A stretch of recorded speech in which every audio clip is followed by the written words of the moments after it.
Hello, I'm Randolph Mantooth. In this abandoned warehouse, deep in the heart of an American city, one brave man will once again solve the mysteries that have perplexed us for centuries, risking his life to reveal the secrets behind the world's greatest illusions. Live.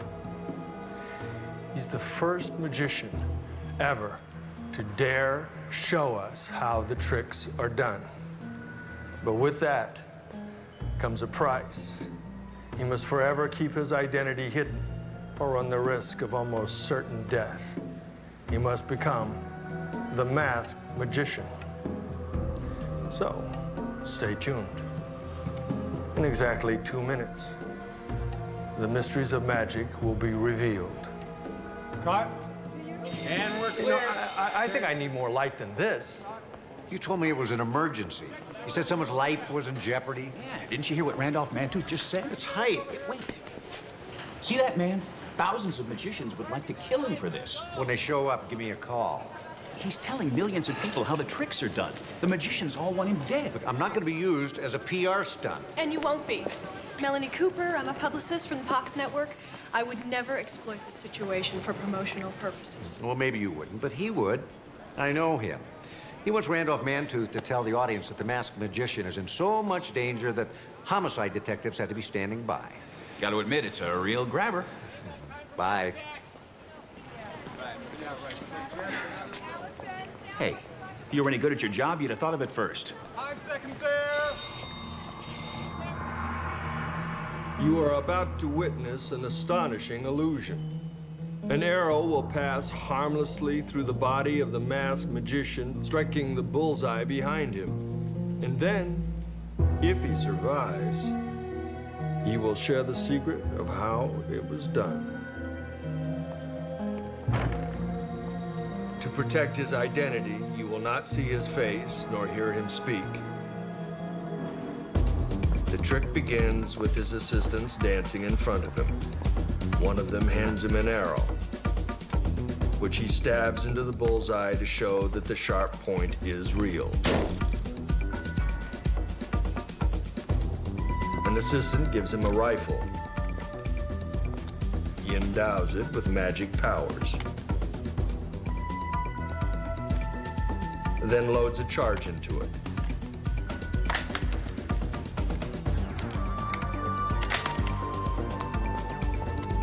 He ties a ribbon to the end of the arrow. Once the arrow hits the bullseye, he will use the ribbon to prove that it has actually gone through his body.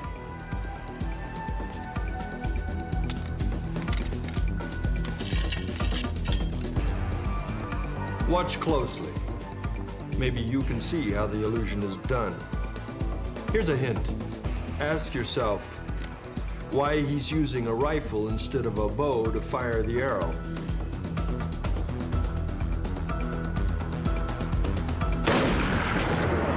What happened? Oh, everybody, wait, come on!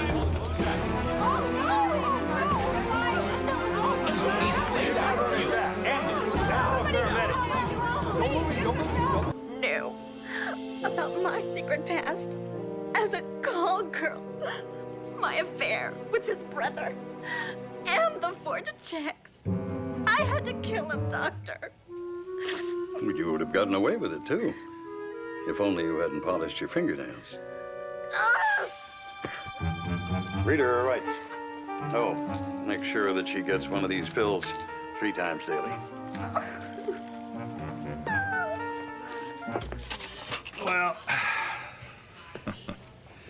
that's the Dr. Danger pilot Phil Zarkin made last year based on your life. That isn't anything like my life. I know. It's garbage. That's why the network brought me in to revamp the whole thing. They have tremendous faith in the concept, Mark, and enormous respect for you. They just want to get it right. I cannot tell you how relieved I am to hear that. I would have been so embarrassed if they'd put that on the air. Of course you would. It doesn't begin to capture the essence of what you do. Exactly. Where's the humanity? Absolutely. Where's the relevance? Positively. Where's the sex? Sex? This concept doesn't begin to capture the blood, the grit, and the raw sexuality that you face every day. I don't face anything like that. I do. You know what audiences are looking for today? The remotes? No, honesty. They don't want to be patronized. They can take it the way it really is, and that's what we're going to give them. We? Take a look at the new Dr. Danger.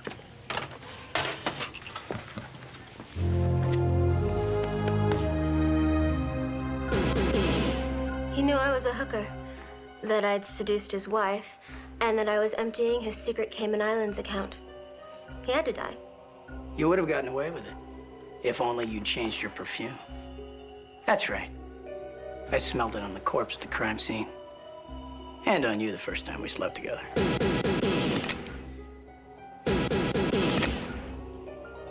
Go ahead, baby, pull the trigger. But I promise you, before that bullet hits my skull, you'll already be dead. I'm ready to die. Are you?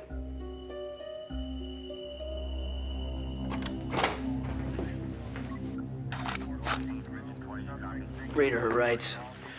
Oh, and make sure she takes 2 of these with water before every meal.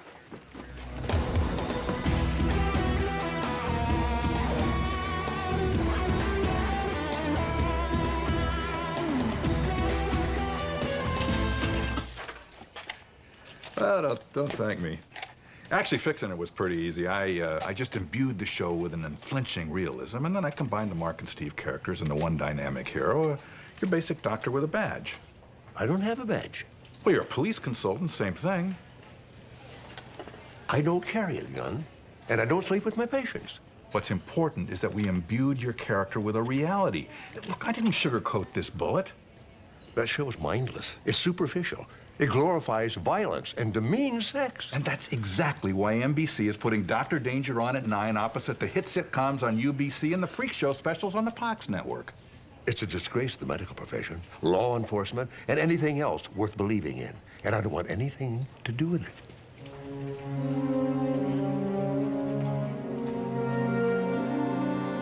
You don't goose the fat lady when she's eating your pie in the sky. That's a good point. Okay, I want you to breathe for me. Yeah. Okay. Again. I don't hear any pneumohemothorax. Okay. No, I can't reveal my identity. That's why he wouldn't let me call an ambulance. He was afraid they'd take the mask off. Look, I won't tell you how to do magic. You don't tell me how to practice medicine. Okay. Oh. What's all this? Oh. That's the secret behind the illusion. The arrow's never supposed to leave the rifle. There's a charge that creates a loud bang, a harmless puff of smoke. Oh, I see. So at that instant, somebody pulls on the fishing line and pulls this ribbon out of the rifle into this tube, and it looks like it went through your body. Only this time someone put an explosive charge in the rifle. Yeah. They want to kill me for revealing these old tricks. Well, another quarter of an inch there, and they would have, too. You know, I can't blame them for being angry. Why would you want to take the wonder out of magic? I love magic. Oh. But it's a dying art, thanks to unimaginative magicians who keep rehashing the same old tricks. Oh, there's no magic about getting this arrow out of you. It's gonna hurt. You ready? Okay. Oh, Steve, get him out of here, will you? No, wait. All right, back off. Everybody, out of here. No, it's okay. They're with me. It's for the show. Well, the show is over. No, my other show. Maimings, massacres, and practical jokes. Just a couple of quick shots of the gruesome wound, and we're out of here. Here, you get in close. I don't want to miss that cry of agony. Yeah, which is going to be yours unless you get everybody out of here. Bodine!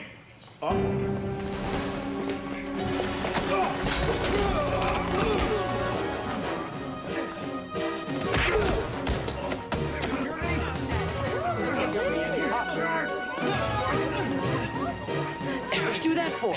He used to be my agent, and then he became a producer, and he stole my ideas. I created the Masked Magician. As a cop show, not a reality special. It's totally different. Right here. Take this camera crew, too. Ooh, he's a magic cock that pulls justice out of his hat. Gee, I wonder why nobody bought that.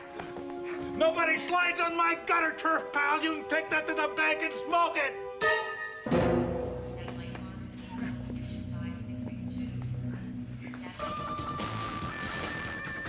This spectacular accident on a lonely interstate sent 3 people to a fiery grave.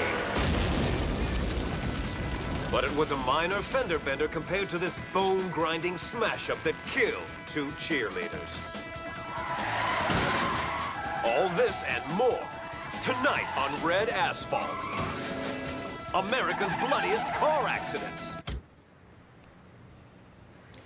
With Red Asphalt, we feel we've created another reality special franchise for Thursday nights. Now, combined with the proven appeal of its lead-in, maimings, massacres, and practical jokes, we can deal a decisive blow against UBC's Thursday night sitcom block in the key demographic, especially males 18 to 35.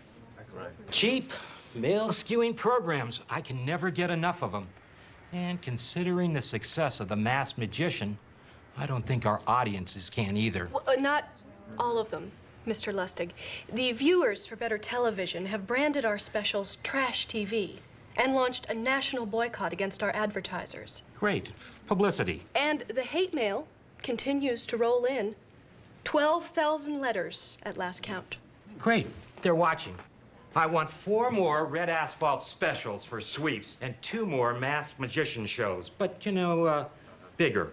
More dangerous. You've got it. You know, it's going to be hard to top the near-death experience of The Masked Magician. It's a shame we can't capture that same jeopardy every week.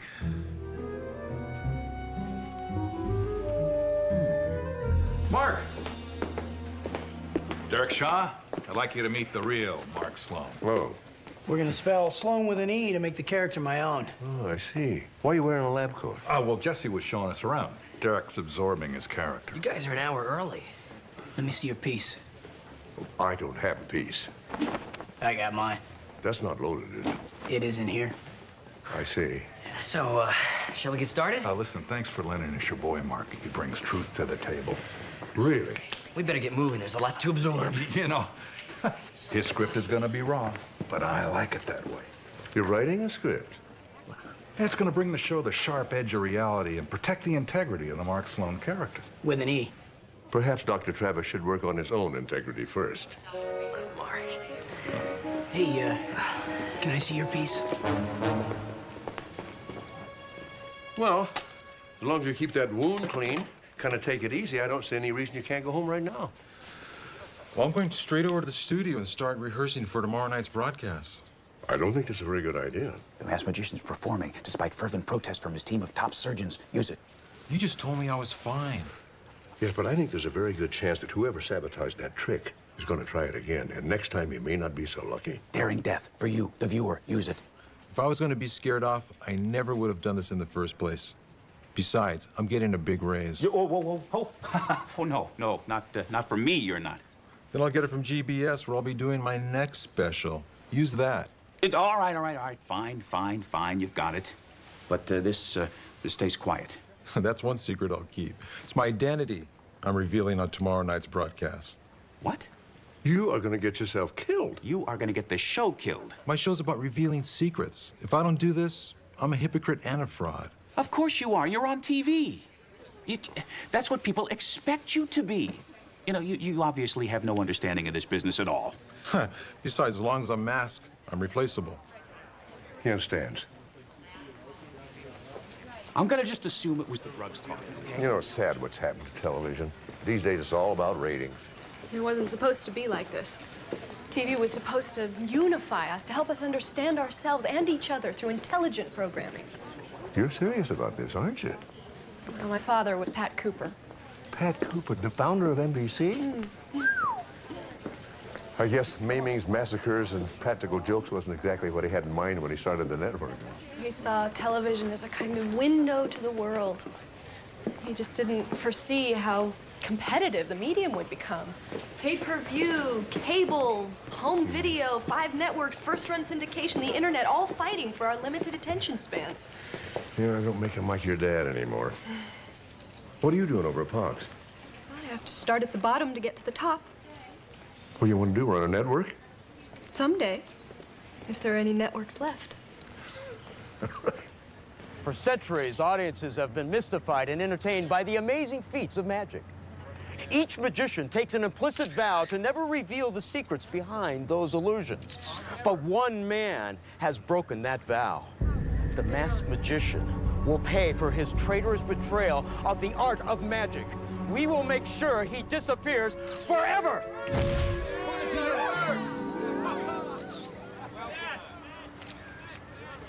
Thought you said this was a secret location. It was, until Kent Bodine tipped him off. Why would he do that? Nothing like a little conflict to stoke the ratings. Half those cameras are ours. We're about to come back from commercial.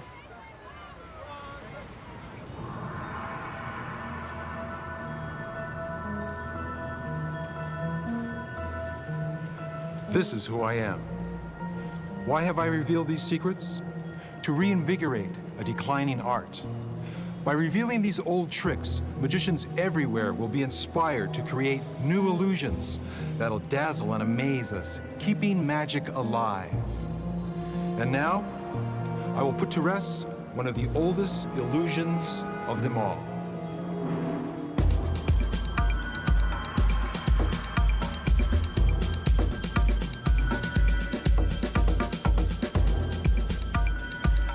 The magician tests the spikes to prove they are real and waves his hand underneath them to show there are no mirrors.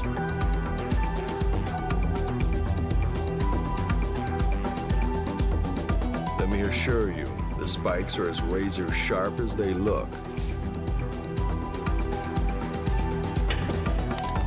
The magician is strapped down, and the curtain is drawn around the bed. Notice the curtain doesn't reach the floor. This is so you can see. He can't hide under the bed.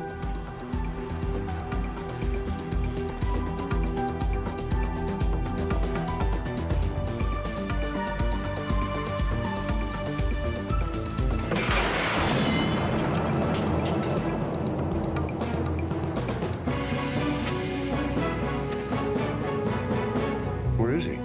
Well, I don't know. He's supposed to be sitting on top of the platform.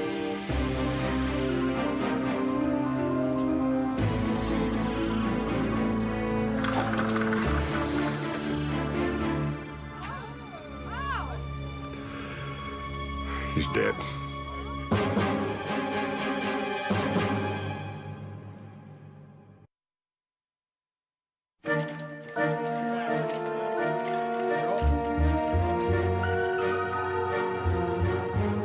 I don't think I have to tell you the cause of death. No.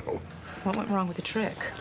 Well, it's pretty simple, really. The magician is actually strapped down, but all the straps are Velcro. So he just sits up when the curtain comes down, rolls over onto this ledge before the spikes come down. Only this time, one of the straps is real. Why would someone do such a thing? Perhaps to avoid a hefty pay raise, and maybe to make sure that the last special has the biggest ratings. No, I meant why would someone else do such a thing? You mean like the amazing Arturo? Found him hiding in a crate back there. Wearing that and holding this. You want to tell us why? Not without a lawyer.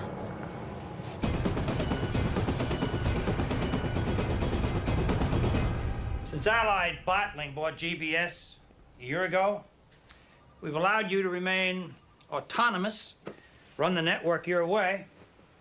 And I appreciate that, Mr. Reese. Well, we did that because we didn't understand the television business. We still don't. Well, it's not as easy as it looks. You're at the mercy of a fickle audience, an amorphous culture, and turbulent social landscape. But it can be very rewarding. Miss Simone, there is nothing rewarding about losing $150 million annually. Yes, but one hit can change all that. And I'm pleased to say that our development for next season looks very promising. We can't wait until next season to see substantial improvement. Oh, but it takes a year to develop and produce a new series. And virtually all of them will be canceled within the first 13 episodes. But you keep putting programming out there and hoping that just one of them will last the season. That's the television business. Now I know why I don't understand the television business, because it makes no economic sense whatsoever. Perhaps it's time for you to see how we do things on the bottling side. Well, I don't see how the bottling business applies to what we do here. Mr. Zand will show you. He is your new vice president. Of what is it again, Garth? West Coast Operations. Yes, right. West Coast Operations. And I'm sure that you'll find Mr. Zan will be instrumental in devising new competitive strategies. You two should get along very well together.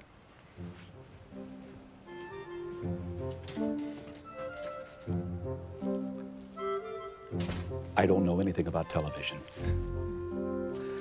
But then again, I didn't know anything about hamburgers before we bought the Burger Town chain, and now I can tell you everything about a double cheese super deluxe right on down to the number of sesame seeds on the bun.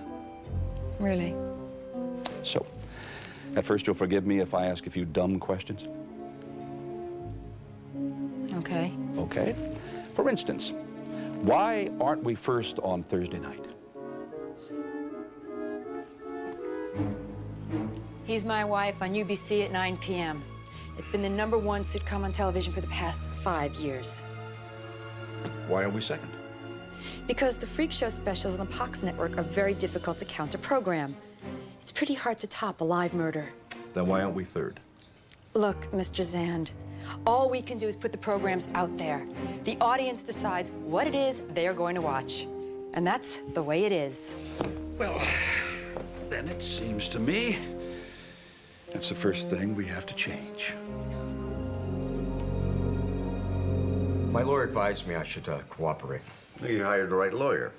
You can start by telling us what you were doing hiding in a crate dressed as an executioner. And why we found one of the masked magician's assistants bound and gagged in a storage cabinet. Yeah, well, let me show you this. My lawyer dropped it off to me. The masked magician's next illusion. He taped all of his rehearsals. This is called the executioner box. First, the magician's hands are bound and he's blindfolded, then placed into the bag. The executioner pulls the bag tight and locks it. There are actually 3 people involved in this trick, besides the 2 dancers. One is hiding behind the box when the trick begins, dressed just like the executioner.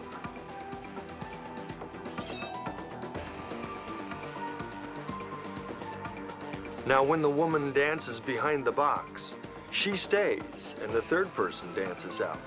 While the 3rd person dances, the woman switches places with the magician through a secret opening in the back of the box.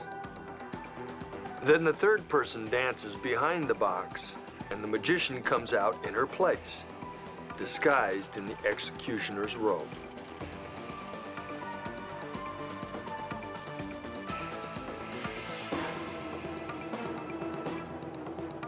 Now, that's how the trick usually works.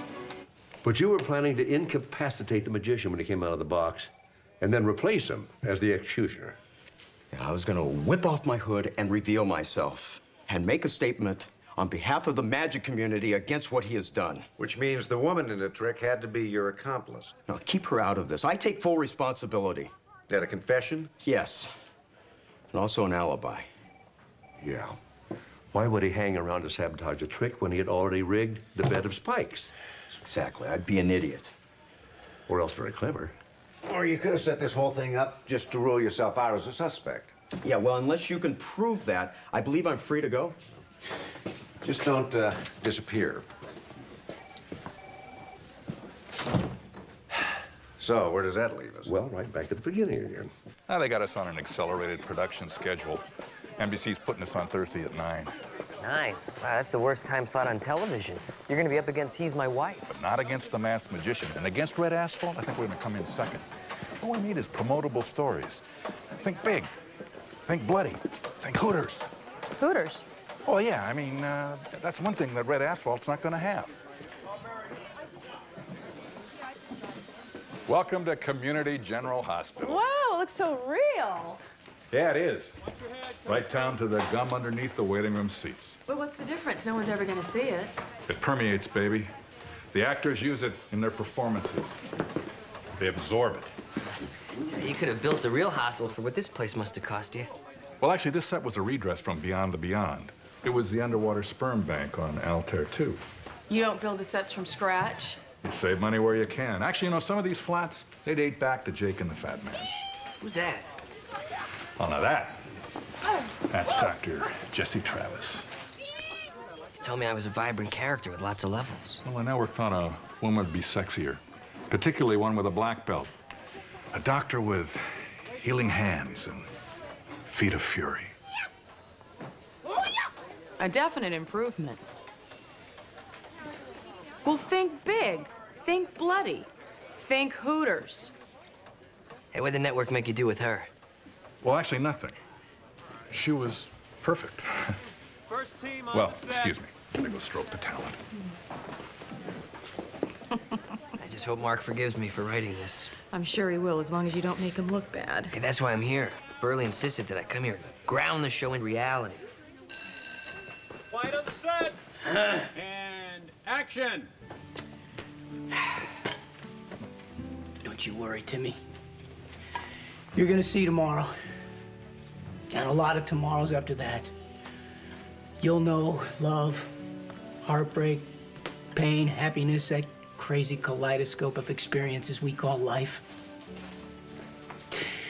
Because you're gonna get that kidney, little man. Or I'll give you one of mine. Cut. You can't get much more realistic than that. Except I don't think Mark has any spare organs left to give. See ya.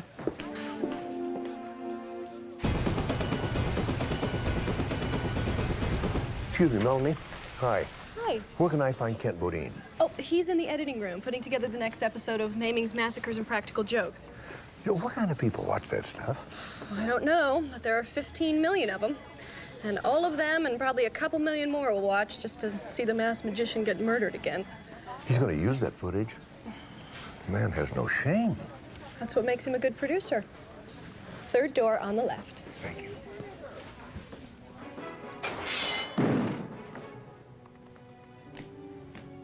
You're using the masked magician's desk on the air. How can you do that? You know, I keep asking myself that same question. There are a lot of complex issues to consider here. I mean, is it a maiming, a massacre, or a practical joke? Technically, they would all apply. Technically, you're headed for life in prison, no matter which it is. Please. What are you trying to do? Ruin my reputation? Oh, I don't think that's possible. I had nothing to do with what happened last night. You're the one who told Arturo where you were shooting. That's not a crime. It is if you helped him get into that warehouse. So what if I did? That doesn't mean I killed the masked magician. It suggests you were setting him up to take the fall for a murder that you committed. Mark, if I was going to kill the masked magician, I would have waited for at least the second commercial break. I mean, I wouldn't have sacrificed the entire second half of the show. What has gotten into you? That's what got into your coffee. You were about to have a fatal attack of acid indigestion.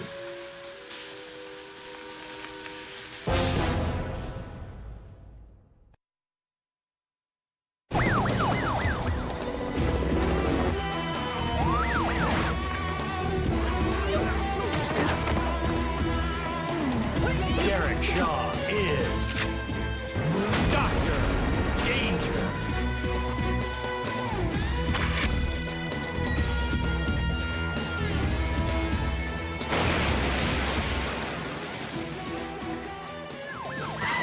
Change channel. Oh, it's just beginning. That's what terrified me. A flesh-shredding collision that killed a family of 3 and their adorable dog.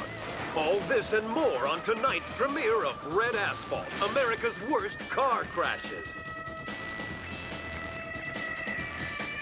Maybe now you can appreciate Dr. Danger. How am I supposed to get a date with a supermodel if they all think that I'm your wife?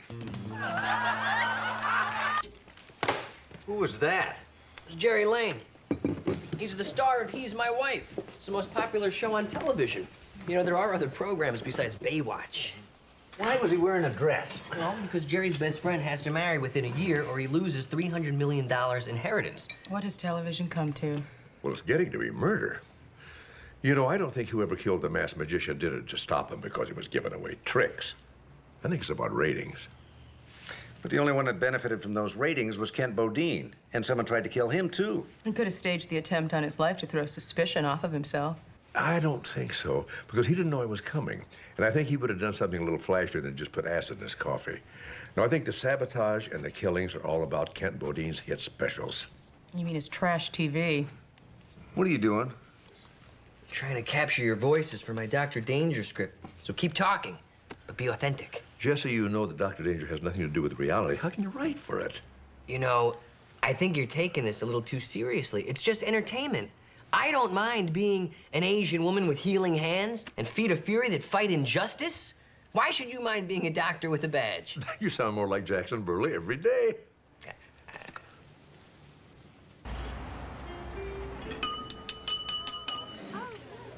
Excuse me, everybody. Want to make a toast? To the guy who runs on the molten concrete to Destinyville, the shining light that reflects off the eyes of hope. You're the best, babe.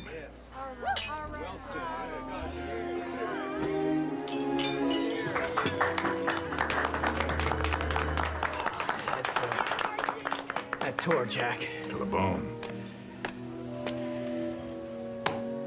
Well, everybody, I got places to go. Keep the flame burning.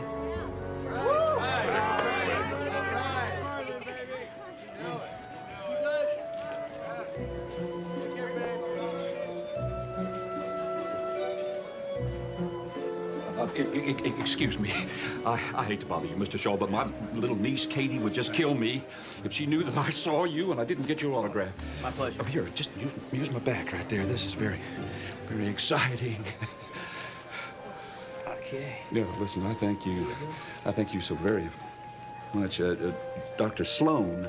I always sign as the character I'm playing. It's my thing. Oh, and a dandy thing it is. I see that you numbered it there, too. And that will be especially valuable 5 or 6 years from now, since this is the first one I've signed in this role. Oh, you think you'd be lucky enough to stay on the air that long? I make my own luck, friend. Me too, friend. I don't know. This scene where the guy gets hit by the bulldozer, you know, it just kind of lays there. Needs more ER stuff, you know, stat this, stat that. More ER stuff. Got it. And this guy, I mean, doesn't he seem kind of passive? Well, you know, he was just run over by a bulldozer. Yeah, I know, but he's just laying there with a tube in his throat. You know, people seem to do that when they have massive internal injuries. Look. Suppose the moment that Mark Sloan turns away, this guy, delirious with pain, sits up, and he snatches the ET tube out of his throat. Then he strangles the nurse with it. And then, Mark Sloan, he spins around. He hits the guy. He drags him across the room to the table. He throws him down, straddles him, and jams that tube back down his throat. My God, I don't think that's possible. If you write it, it's possible. Huh. Ratings are here. How'd we do? Kick-Ass came in third. It doesn't sound so kick-ass to me. Well, He's My Wife and Pals on UBC is always in first place. The Real Fight on Thursday night is for second. Yeah, but Red Asphalt on the Pox Network came in second. One sickly little share point. When NBC had Con Artist in there, they were behind by 10 share points. Con Artist? Yeah, Lee Majors is an ex-con whose jailhouse tattoos come to life and help people. Yuck. Sucked. Only lasted 6 episodes. No, it's on the UPN network now. You know, when those freak show specials are gone off the Pox Network, we're gonna be second. Well, what makes you so sure that those specials are gonna stop? How many car crashes can you watch before you're sick of them? What do you suppose happened to the A-Team? Besides, the Masked Magician was Kent Bodine's real star, and he's dead. Punta de basta.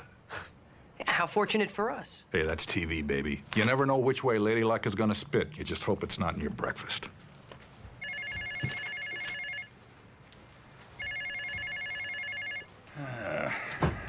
Yeah. Wait, are you sure? Okay. Yeah, thanks. What is it? Lady Luck just coughed up a heifer-sized spit wad and heaved it on my life. Derek Shaw is dead. I came up as soon as I heard. What happened? I found his sports car at the bottom of a canyon off Mulholland this morning. Looks like he took a curve too fast. That's what it looks like. I'll bet you anything that's not what happened. No signs of foul play so far. But from my preliminary external examination, I'd say he died from injuries from the crash. What, you found 9 ounces of scotch in his stomach? Shaw was out partying around town pretty hard last night, celebrating the premiere of his show. He also has a history of reckless driving and alcohol abuse. You got the tox screen back yet? Yeah, but I haven't had a chance to look it over. Blood alcohol level 0.05? What? No, there's 9 ounces of scotch in his stomach. That's the equivalent of 6 1.5-ounce shots. Now, he should have had a blood alcohol level way over 0.05%. But it's not. Which means he was dead before that alcohol ever had a chance to get into his bloodstream. Somebody poured that scotch down his throat. Dr. Danger was murdered. You know, in a sense, that's me on that autopsy table. I have a personal interest in seeing this case through. Dr. Sloan solves his own murder. Sounds like a TV show. I better be careful or Jackson Burley will use it. You know, I can't get over the feeling that Shaw's death has something to do with the masked magician's murder. I just don't know how. I guess you heard about Derek Shaw. Yeah, I suppose you heard about Dr. Danger. Aren't they one and the same? Yeah, they are now. NBC is putting Dr. Danger on hiatus, which is TV speak for dead, which means they won't be shooting my script. Maybe you can write for another show. Baywatch couldn't be too hard. Now, when I roll out the bottom, get a nice tight close. Maybe I could write for the show that's shooting in the Path Lab right now. Hey, what are you doing? Oh, hi. Could you give me a hand with this? It's stuck, I think. I will not. This is a restricted area. Well, I just want to pee. You're going to display Shaw's corpse on national television? Did you think about what his family might feel? Well, I'll make sure they get a cassette if they miss it. All right, that's it. Come on, everybody out. I'll stick you in one of those drawers myself. Come on. Wait, please, guys, you gotta help me. You people commit crimes against common decency. I don't want anything to do with you. You know, I'm the victim here. I catch you sneaking into the morgue again, you will be. Now get out of here. Wait, my shows are only drawing like half the audience that the Masked Magician shows did. I mean, without it as a lead-in, my other shows are dead. What a loss. How about if you hire yourself another masked magician? Yeah, maybe you'll get lucky and someone will try and kill him too. Yes, maybe you will. Really think that's a good idea? Hey, whoever killed the Masked Magician is still out there.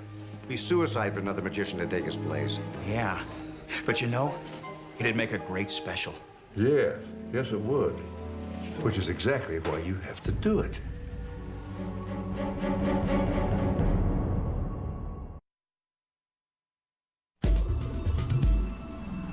Now the masked magician will perform one of the deadliest tricks ever devised. And if he manages to live, we'll show you how it's done. Once again, the dancing girls. Notice how they're all dressed alike. This is important. The masked magician is tied into a straitjacket. He is then put into a box.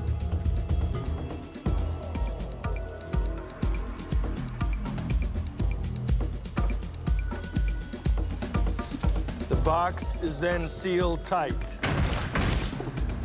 with screws and chains.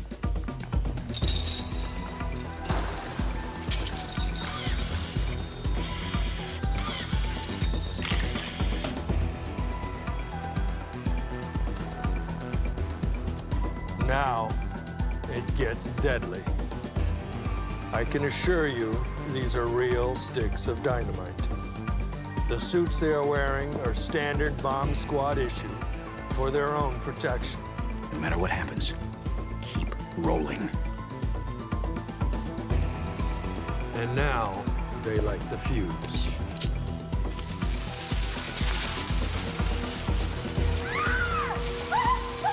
Lower the box, now!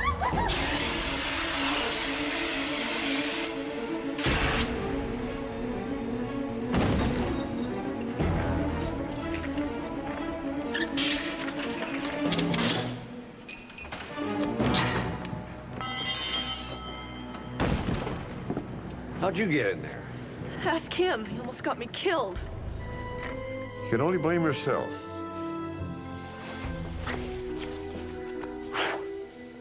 If you hadn't tried to murder me the way you murdered the masked magician, you wouldn't be in the box. Now this is television. How did you know it was me? I didn't. But I did know that whoever the murderer was would probably try again during the only trick that really endangered the magician's life. And I knew that the only way to sabotage this trick would be if the assistant, who was supposed to secretly free the magician from the box, didn't. Well, you didn't have to put me in the box instead. Well, I didn't want to disappoint the audience. They tuned in for a magic trick. At least you care about the audience. It's a lot more than I could say for Kent Bodine. Is that why you killed? For the audience? For television. It's part of me, part of my family. My father didn't help create this medium so that it could turn into a freak show. So they could literally take magic out of magic. I had to do it. Before they destroyed television. And why did you kill Derek Shaw? Because he was distorting the view of medicine? No, I didn't kill him. Dr. Danger was pure entertainment, something my father would have embraced. I loved that show.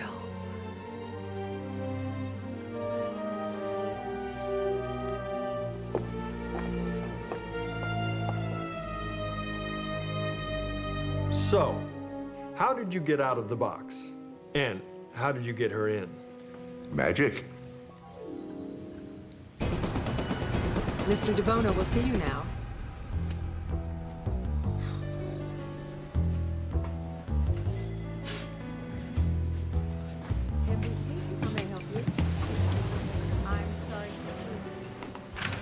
Last night on the Fox network, Dr. Mark Sloan captured the masked magician's murderer live on national television.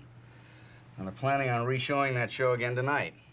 Our research department thinks it'll get a 45 share. Yeah, but that's just a one-shot deal. It's not like they can turn that into a series. No, they can't. But we can. They don't know it, but they are running a promo for your new series. Dr. Danger. We've got the Mark Sloan TV series. Now all we need is a story and somebody to star in it. You know, I've got a searing drama on tap from one of his sidekicks, Dr. Jesse Travis. Hong Kong tough, but smart and sexy. And so's the script. And I found a new series star that embodies the essence of Mark Sloan and exudes such sexuality, he pollinates the flowers. Good. I want this in the air in 2 weeks. Can you do it? You know what they say, if that rabbit won't run, get it out of the microwave. Trauma 1, pressure's falling. Give me the headlines. We got a gang shooting, 2 bullets in the chest. He's crashed twice on the way here. I don't think even you can save him, Doctor. That's what you think. Out of my way. CBC. Right. Chem 7. Yes, Doctor. Type and cross. 10 units of whole blood. Stat.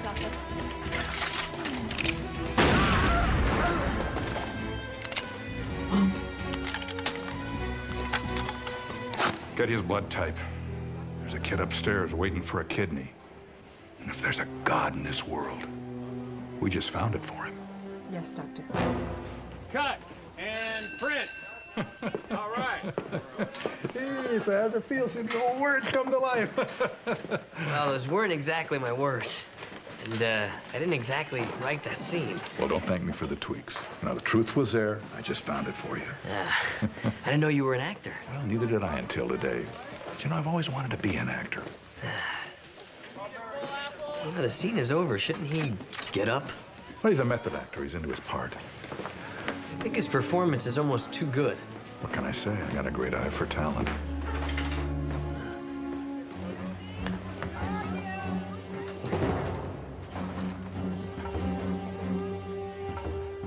Somebody call 911. Hurry! Come on, kid. Get up. You're upstaging here. Let's go.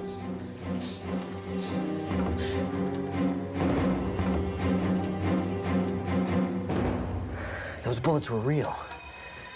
You killed him.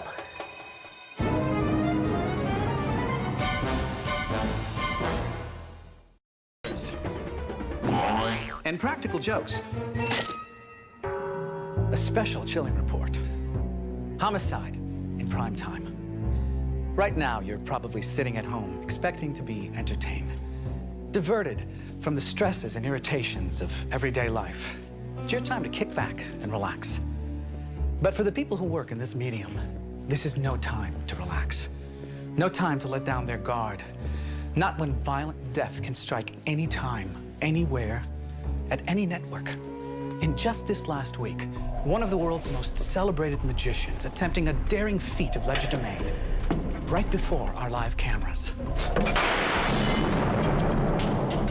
Result, live TV, dead magician. Derek Shaw, the lead actor in the new Jackson Burley series, Dr. Danger, a young man on the fast track to stardom, took the fast track to oblivion instead. As did the ill-fated Dr. Danger itself. Right here, on the very first day of production, an actor dies along with the show. Both killed, ironically, by the show's own producer star, Jackson Burley. For the viewer, television can give a sense of comfort and reassurance. We watch as families resolve every conflict, police solve every crime, good triumphs over evil, and for every difficult question, there is always one perfect answer. But for the producers who work in television, there is no answer to the question they're all asking. Who is next?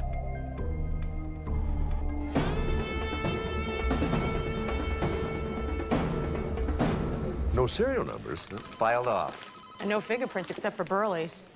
You know, Burley was the only one that handled that gun. What about the whatchamacallit guy? The prop man? Yeah. He claims he's never seen it before. So this was switched with the prop gun on the set? Yeah. Which the prop man swears was loaded with blanks. And you believe him? I believe his record.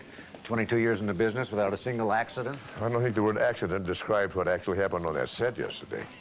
All right, thanks. Bye. Bad news? NBC made it official. Dr. Danger is DOA. Along with your television writing career. I can't believe how unlucky one show can be. I don't think bad luck had anything to do with it. I don't know. Do you call two actors dying the same week on the same series a stroke of good fortune? I call it double murder. Morning, Pilgrims. What are you in such a good mood about? The wonderful deed you did for me. Exposing my publicist as a murderer and saboteur. Boy, you'd think with those skills she'd have been better at her job. Anyway, thanks to you, I'm alive today. Consider me thanked. I have to make rounds. Oh, boy, rounds, schedules, patience, the endless 24/7 world of medicine. Admit it, Mark. You're tired of the agonizing grind. Tired doesn't really describe what I'm feeling right now. What you need is a series. I don't want a series. To be the host of monthly medical specials on the Pox Network. Why not? I'm just not cut out for hosting. Oh, come on. Yes, you are. Look at you. You're avuncular. You're sage. You're blessed with a strong jawline. You're brimming with hostiness. You know, I don't think any legitimate physician would want to be associated with your trash. This is not trash. This is serious journalism. This is a public service. What's it called? Fatal facelifts. When plastic surgery goes wrong, wrong, wrong. Amanda. I got this dynamite project in the pipeline. Are you ready? Celebrity autopsies. Steve. I'm thinking of replacing the host of Red Asphalt.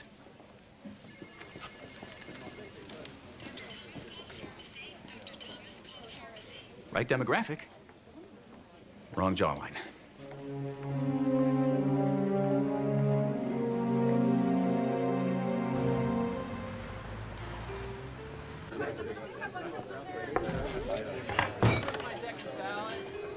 Luann, I love your show, Luann. Hey, Barbara. Barbara, congratulations on the LA Critics Award. Barbara. Excuse me. I'm looking for Mr. Jackson Burley. Jackson? Mark. Mark, over here. A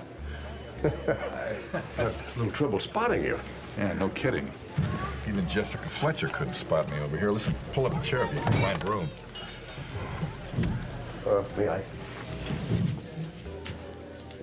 Mr. Burley, you look a little uncomfortable. Maybe we ought to get another table. Doc, I'm lucky to have this table. I'm Carne Morte in this town. Carne Morte? Dead meat. Ah. Well, they can't blame you for anything. You didn't kill that man intentionally. Well, that doesn't matter. Nobody cares if you kill an actor. But killing your own TV series, not a good career move. You have dozens of hits to your credit. Surely that must be worth... The lint in your shorts. In this town, past glory's deader than Betamax. And I hope this lunch is on you because my platinum card's a little tarnished. Ah. Well, I would appreciate it if you answer a few questions. Well, this bear don't mind dancing for his meat. What do you want to know? Who do you think would kill to get Dr. Danger off the air? Anybody who hates me. Any names coming to mind? You close your eyes, you pick up your fork, and you throw it. Anybody you hit is on the list. Except maybe him. Friend of yours? Right now, anybody with a series is a friend of mine. Oh, who is he exactly? Oh, it's Jerry Lane. Sorry, he's my wife. Oh, yeah, I recognize him. He's the one with the dress. You know, I gave that guy his first job in TV. The third serial rapist on the season finale of Frank and Cop. Hey, Jer. Jer. Hey, babe. How you doing, babe? I'm looking so tacky in a red valet coat. Who was the best hitting with, Lane? That's a point man for GBS. His name is Garth Zand. Allied Bottling brought him in to back up Tanya Simone. Can you believe it? Last week, that guy was in Newark counting bottle caps. And this week, he's in Laguerre breaking bread. Sometimes I just hate this business. You know, before He's My Wife, I starred in a TV movie, The Seventh Sense. I must have missed it. I'm sorry. Oh. I played a psychic. I really got into it. Lived the role. I swear I could see into the future by the time we wrapped. What do you see now? You trying to talk me into breaking my contract with He's My Wife and going to work at GBS. That is amazing. Truly. Do you always pick up on the talents of the characters you play? I look great in a dress. But I am not about to walk away from a hit show. Now, you may not understand this, coming from Bottling, but there is no faster way to get this town to turn against you. Something you should understand here, Jerry. You see, I am not trying to talk you into quitting He's My Wife. You're not? Oh, no, I would never ask you to do that. You see, we at GBS would prefer if you would quit television altogether. Yeah, otherwise you might have to stop broadcasting on Thursday night, eh? Yeah, so to save your network, all you're asking me to do is to give up the fame, the money, the power, the barely legal girls.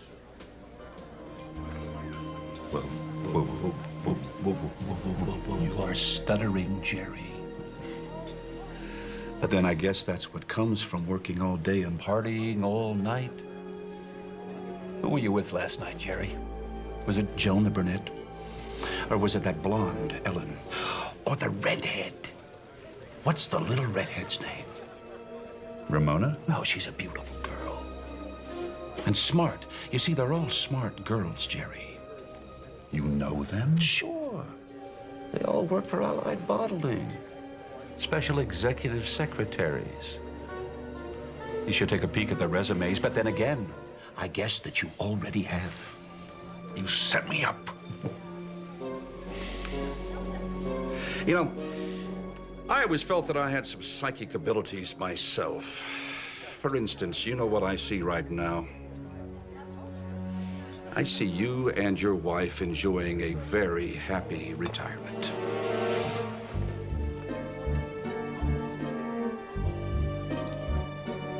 Starting today, Jerry.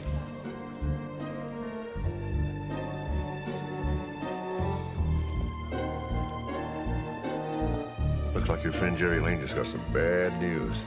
Yeah, his series picked up a 25 share instead of its normal 30.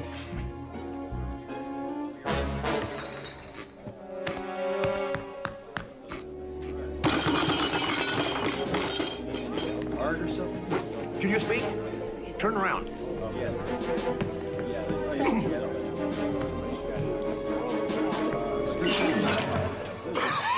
Jerry, baby, listen. UBC, I hear they're looking for a spin-off, and I got just the show, Jerry. She's my husband. Think about this. She's my husband, Jerry. Get lost, Burley. She's my husband. It's a good idea, Jerry. She's my husband. Think about it. It's good. Mr. Lane seems to have something serious on his mind. Well, that'll be the first time. Lane, ankle skein web scrambles.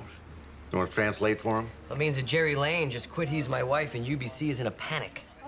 You know, I just saw him yesterday. He seemed disturbed. Well, not disturbed enough to trade in his wig and frock for a career in feature films. No one at UBC can be pleased that Lane has abandoned the #1 show in prime time, the linchpin to the network's Thursday night lineup. Well, bad news for UBC, good news for everybody else. What? Well, He's My Wife gave UBC a chance to own Thursday nights. Now that that's gone, the night's up for grabs. That's right. Here we go. Jesse's right. That's why Derek Shaw was murdered and why the gun was switched on Dr. Danger. See, I'm right. What exactly am I right about? Somebody wants Thursday night badly enough to kill for it.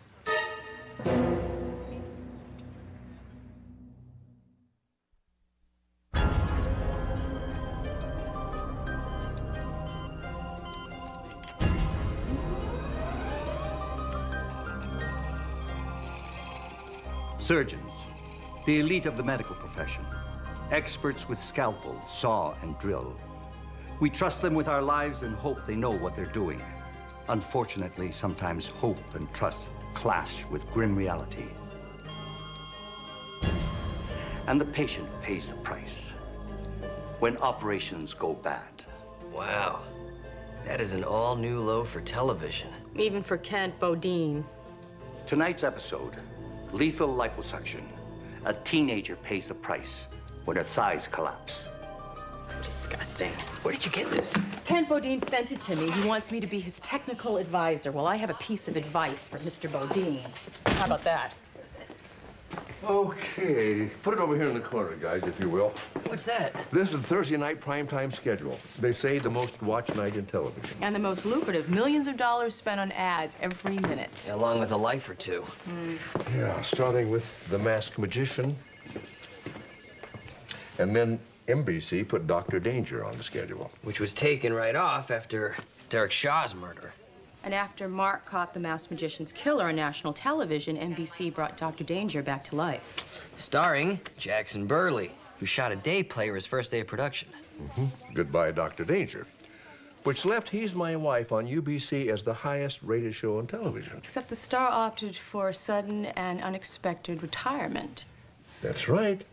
Now, we all looking at the same thing here. Yeah, GBS's lineup is still intact. Allied Bottling will be glad to hear that. Allied Bottling? Yeah, Allied just bought a controlling stake in GBS. Here, take a look. Wow. The term multiple indictments was invented for these people. Multiple indictments, but not a single conviction. Sounds like Allied hired the right attorneys. Yeah, or intimidated the right people. Every time there's a trial, the witnesses suddenly tend to recant their testimony or vanish. Garth Zand is right in the middle of it, too. His name is on every lawsuit and every indictment in here. There was a driver strike in '94, and there was an unfriendly takeover of Burroughs Bottling in '95. Mr. Zand must be some kind of a super corporate hatchet man. Who just happened to have had lunch with Jerry Lane the day before he quit his job. Well, that could be a coincidence. Or it could be something else. And only Jerry Lane would know what. Lane and Garth Zand.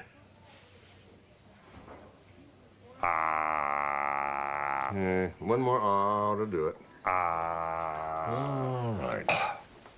Prognosis? Very good. You'd never know a tomato went down the wrong way. You had me come all the way down here just for a couple of ahs? Well, I wanted to make sure you were all right. Hey, you're good, Dr. Sloan. You're real good. Well, I've been doing this a long time. No, I'm talking about the Concerned Physician Act. Yeah, if I still had a show, I'd hire you when the right part came up. If you still had a show, I wouldn't have had to get you down here on such a weak pretense. Ah. Yeah, now we're getting to it. What is this really about, huh? Zand. What did he say to you at lunch yesterday? Quit wearing a dress in prime time or I'll blackmail you into bankruptcy. Oh, come on, don't look so surprised. That is what you wanted to know, isn't it? Why didn't you call the police? Well, his threat just happened to coincide with a major career decision I was about to make anyway. Why work the series grind when you can make $20 million doing just one movie? And that's not including the profit points. Yeah, look, I'm already considering my first project. Casablanca? Rocky? Chinatown? Haven't those been done? Not with me. Hey, why take a risk doing something new when you can do something that's already been done? What about Zand? Oh, he's in television. Tuh. I'm in the movies now. He doesn't exist for me anymore. Oh, gonna fly. You know, somebody has to stop Zan before he hurts somebody else. Well, whoever does it, you tell him I'll give him 2 tickets to the premiere of my movie if he pulls it off. Or to his next of kin if he doesn't. Guy's pretty smart for an actor. This is Brooks. Lane just told everything to Dr. Mark Sloan. Oh, is that so? What did he want? No, I'll take care of it myself after lunch. So, where were we? You were about to offer me a deal. Leave Pox and join GBS. Oh, was I? Yep. You told me yourself you were envious of my ratings. Well, they would look good on the GBS schedule. Hey, they'd look great on the GBS schedule. And I'd really like to help you out, but I just don't see how I can't. You haven't heard my offer yet. An order of 10 for when operations go bad. Pox just bought a full season. Match it. And I will throw in a guarantee for 2 more series. Yeah, but can you guarantee to get me out of my contract with Pox? Never met a contract that couldn't be broken one way or another. Their lawyers are good. Ours are better. All right. Let's say we can make a deal. Where would you put me? Lead-off slot Wednesday. Against Cincinnati Law on Pox and SFPD on NBC, my audience share would be like -1. Well, then you pick your slot. Any night of the week. Garth, don't take this the wrong way, but any slot's the death slot on GBS. I really just, I don't see how we can make this work.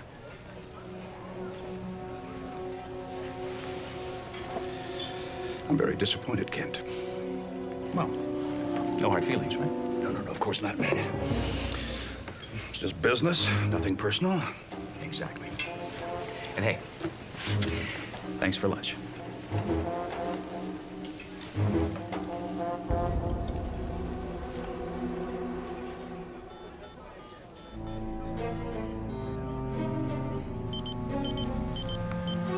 Take a break. Now.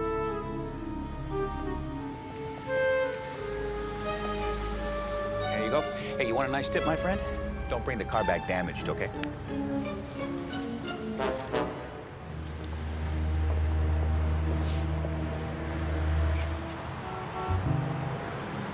Above the line, below the line, or just in line? Pardon? Boy, if you are working anywhere but in front of the camera, you are being wasted. Nice chatting with you.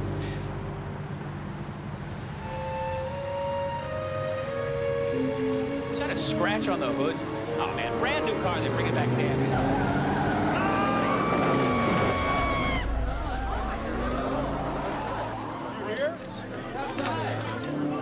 Get inside, call an ambulance.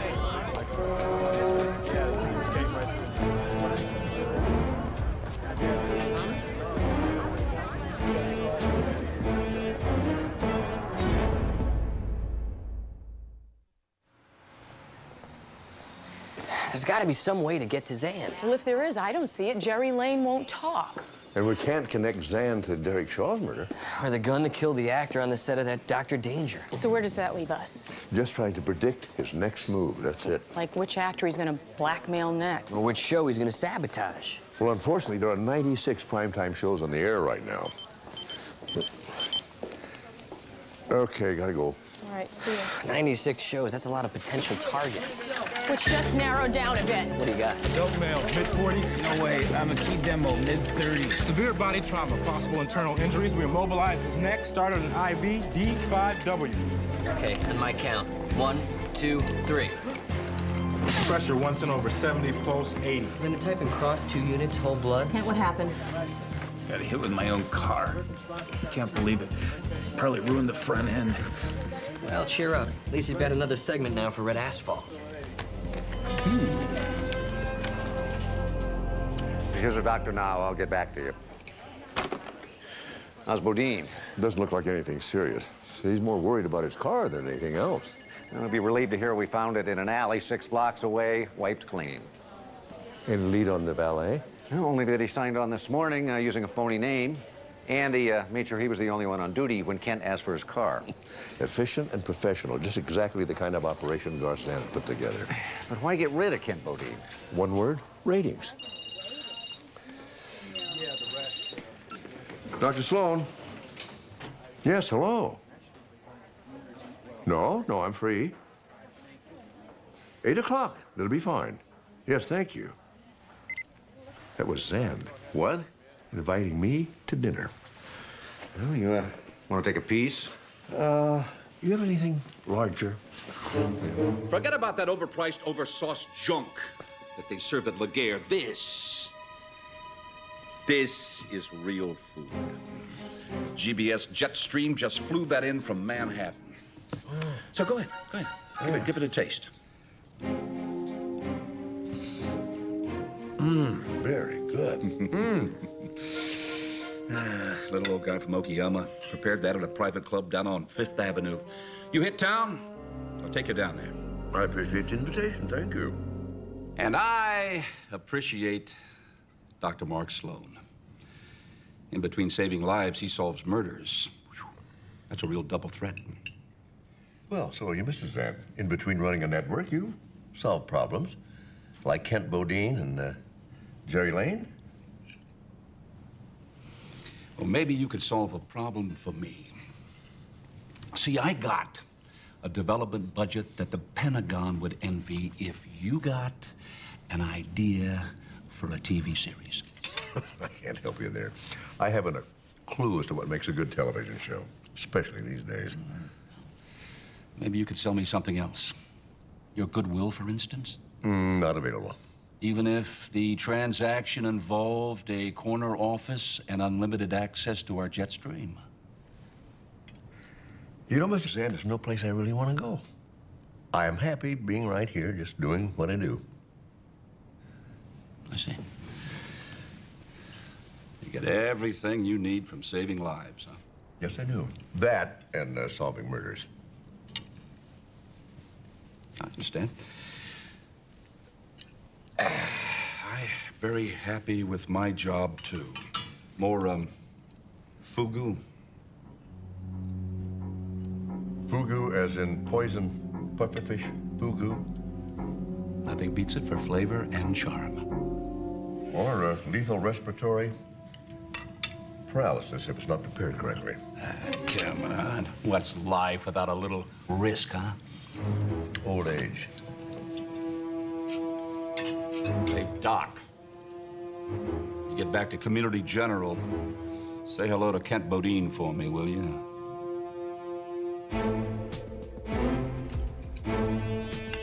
Zand wanted you to jump networks? Yeah, I turned him down. Next thing I know, I'm staring at the roof of an ambulance. Did he threaten you in any way? Well, no, not in so many words, but hey, come on.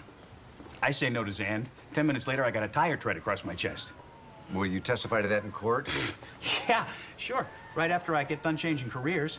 Get serious. Don't you want to help stop the guy? Not as much as I want to keep paying alimony to my 3 ex-wives.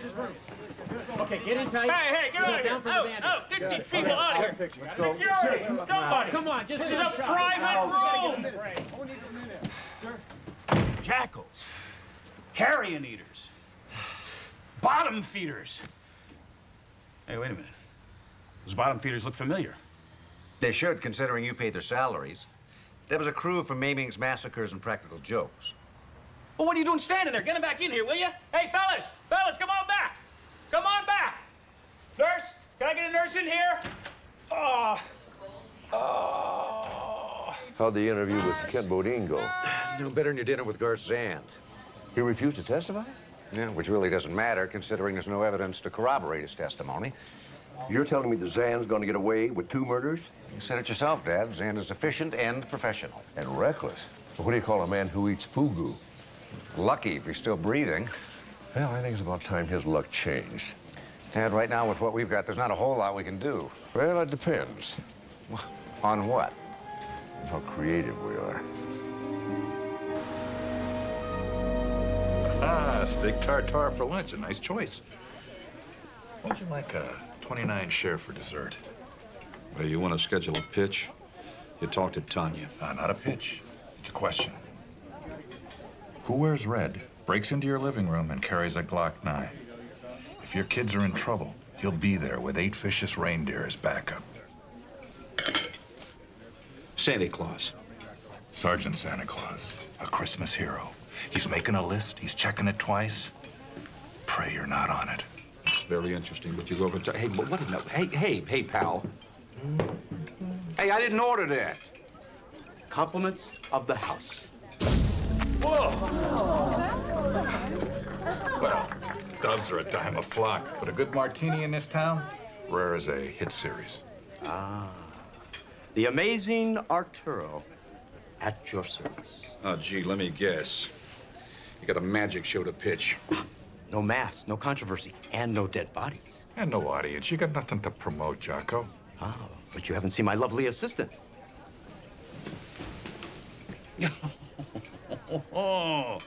Now that is what I call a demographic. Well, all right. The masked magicians already revealed all the good tricks, so what do you got left to show? I can make her clothes disappear.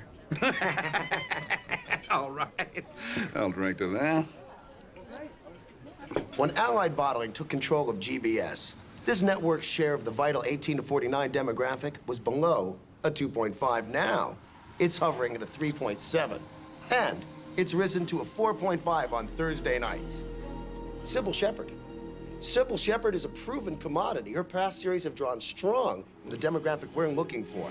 It is our contention that a new series with Miss Shepherd, positioned at 9 o'clock on a Thursday night, will break us out.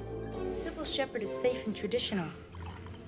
I don't want safe and traditional. I want dangerous, scary shows. Water cooler shows. The I gotta stop playing with the kids just to watch them shows. Shows that bring nasty letters and scare the sponsor shows. Well, I would rather have scared sponsors than none. This network doesn't have one series in the top 20. Playing it safe is the same as playing it dead. Give me something edgy. Give me something with Howard Stern in it. Give me something that makes them so mad that they have to watch it just to call and complain about it.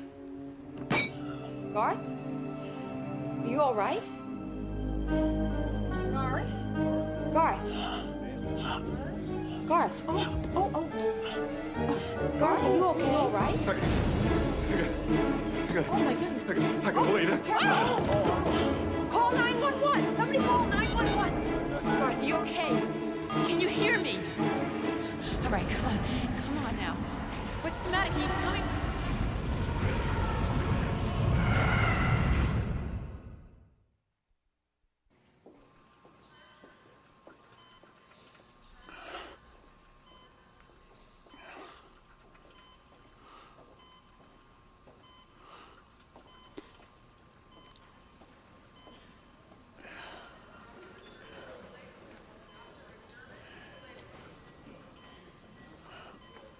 Vital signs are stable.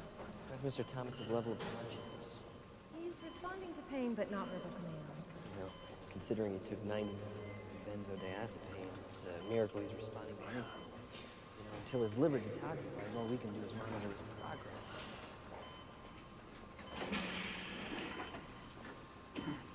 What the hell? Whoa, Suzanne! You had us nervous. We thought your heart stopped. Let me reattach these leads. No, get over. You're not attaching anything to me. Whoa. Where's my clothes? I'm going. You're going nowhere. You're going to stay right in that bed. What the hell am I doing here? Your EKG shows a pattern consistent with myocardial infarction. Wait a minute, EKG. Something's wrong with my heart? You had a heart attack.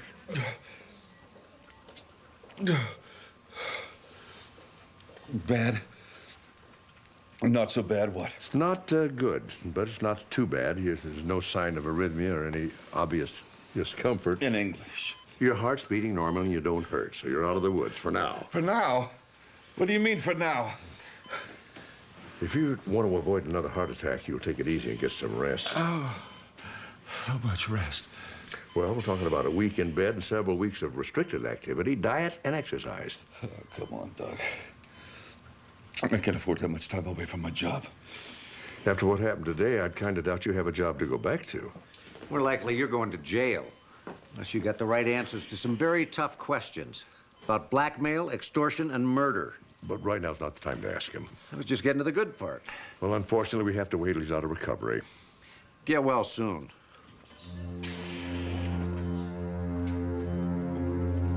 What was that all about? Jerry Lane. I just assumed that's what caused the heart attack. What? He's all over the news. I'll let him speak for himself. The former star of He's My Wife accused Garth Zand, GBS's vice president of West Coast operations, of forcing him to quit the series. In a prepared statement, GBS denied any knowledge of Zand's actions.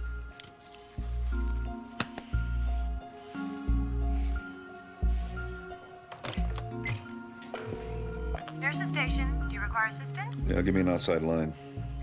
555-7674. Executive offices, GBS. Here's a Garth Zand. Give me Reese's office, extension 212. Just a moment. Mr. Reese is not available. Would you like to leave a message? Give me Tanya Simone, extension 9. Miss Simone is not available. Would you like... How do you know she's not available? You didn't try her off.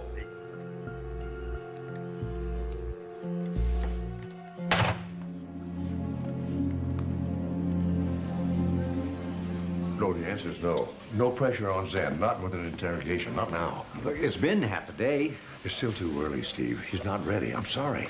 Look, Dad, we haven't got a whole lot of time here. What happens if GBS gets involved in this? Well, I imagine Mr. Zand's asking himself the same question. Hey.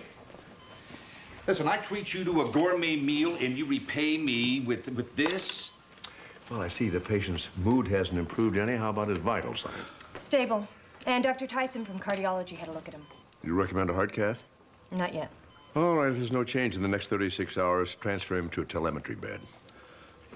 You know, you really should give acting a chance, Doc. If I didn't know you better, I'd swear that you were concerned with my health. Well, I am.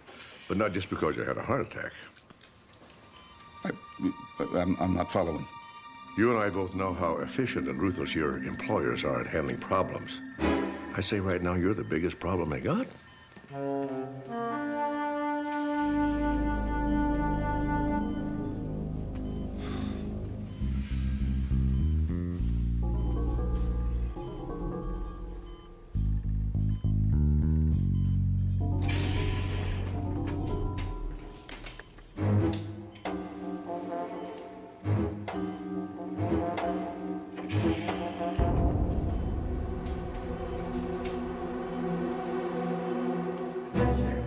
X-rays. It's acute tubular necrosis, confirmed. Place him on a sodium bicarbonate drip and update me on his condition every half hour. Oh, and Ann, can you look in on Thomas when you get a chance? Ann, give me a hand in here. Sure, if you'll help me with Thomas. Here, you got a deal.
Defib, 100 joules. Clear. Clear. Flatline. 200 joules. 200 joules. Return. Clear. Clear. Nothing. Flatline. You wanted to see me? I'm in the mood to answer questions. Why the sudden change in attitude? Ask him. And I arranged for a valet of my own to be outside, and I hired him to run over Bodine. And that's everything. Except corroborating evidence. Well, you got what? You got an hour's worth of confession on tape and you want more? Mm-hmm. Something to help us nail Allied besides your word. Come on, I'm a sick man here.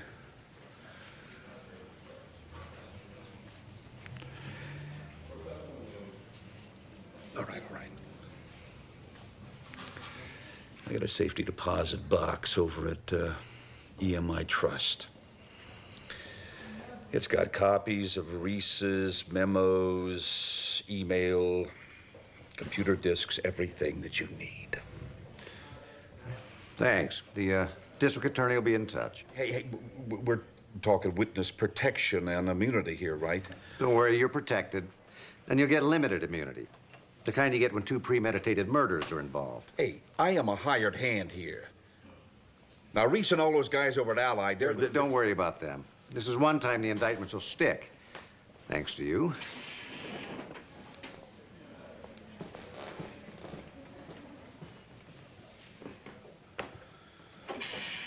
Yeah, you're welcome.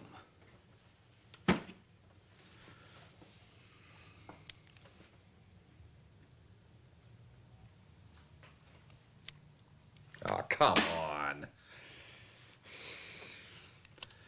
Hey.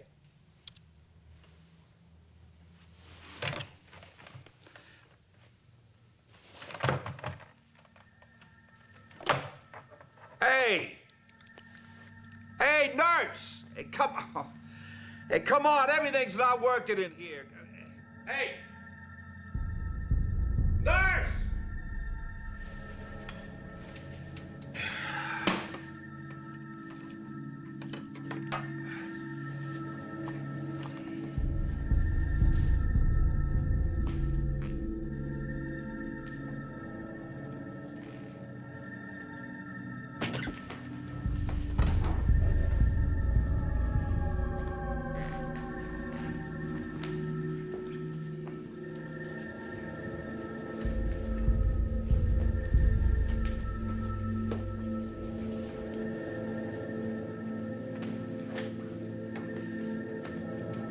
Hey! Come on, where is everybody?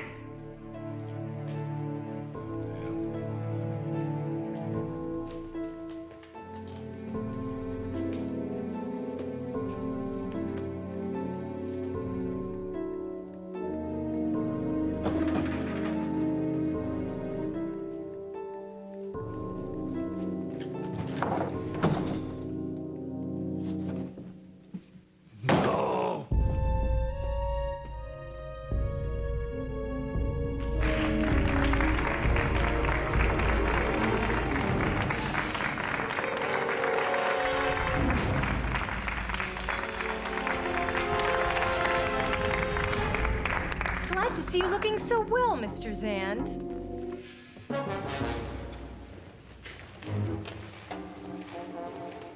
Your prognosis is good. For 20 years in Folsom. Welcome to the wrap party.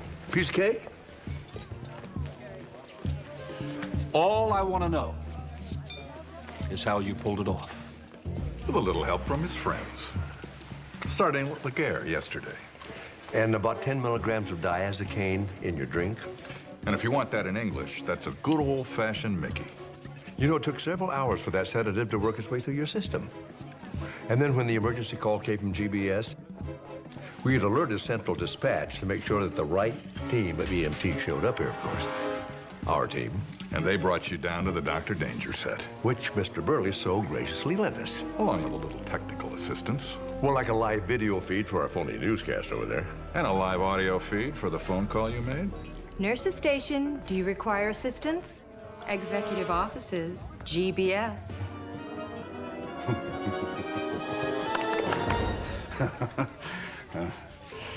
Very clever, Dr. Sloan, very clever. Much more elaborate than anything I could have cooked up. How did you come up with that? Television. Television? Yeah. I always loved Mission Impossible. I never missed an episode of that show. Oh. Hey, did you see the one where the bad guy's lawyers get him off because of entrapment? Yeah, but I wouldn't worry too much about the trial. I'd be a little more concerned about what your employers might do to you if and when they see your performance. Good point. You got me. I know.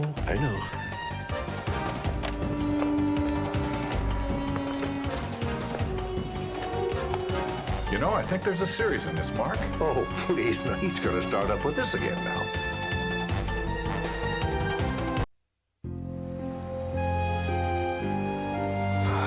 She was admitted through the ER a couple of hours ago. I thought her nephew was staying with her. Why didn't he bring her in? Apparently he went out to get some groceries. The neighbor heard a crash. Miss Lamar wouldn't answer the knock, and so he called the paramedics. Oh, is she all right? Yeah, a few contusions, a couple of scrapes. Dutton got here about 20 minutes ago with a translator demanding to talk to both of us. Wonderful.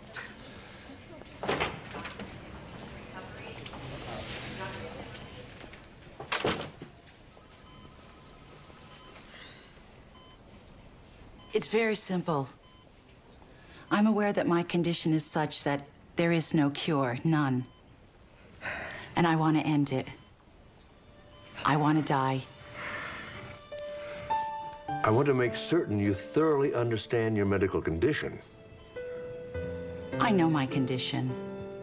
I have cancer, lung cancer, and it's spread through my system. I've been under treatment for the last 14 months. Radiation, chemo, all of it. Are you aware there are other procedures we can try? I know that. But that'll only delay the inevitable for what, just a few more months of pain? And I want no part of it. Dr. Sloan is just trying to help. We like having you around. You're very sweet, but I don't want to hear anymore. I intend not to eat any longer, and I will not allow anyone to supply me with fluids. I want to die now.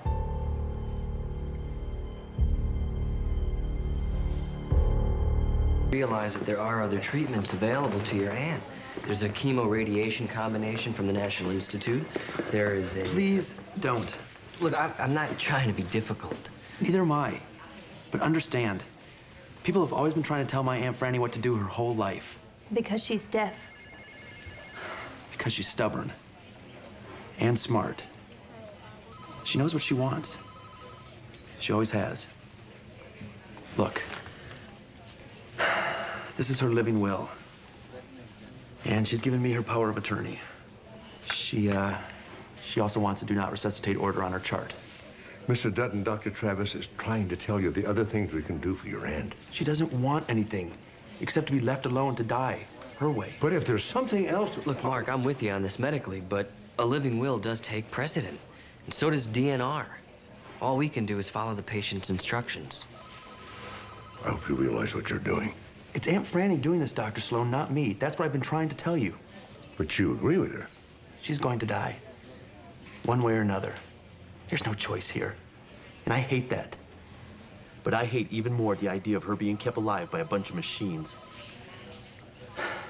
Please, leave her alone. Let us do this her way. How long do you think she has? Well, without nutrients and fluids, about a week. This is wrong.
Susan told me that Frances Lamar died this morning. Yes, she did.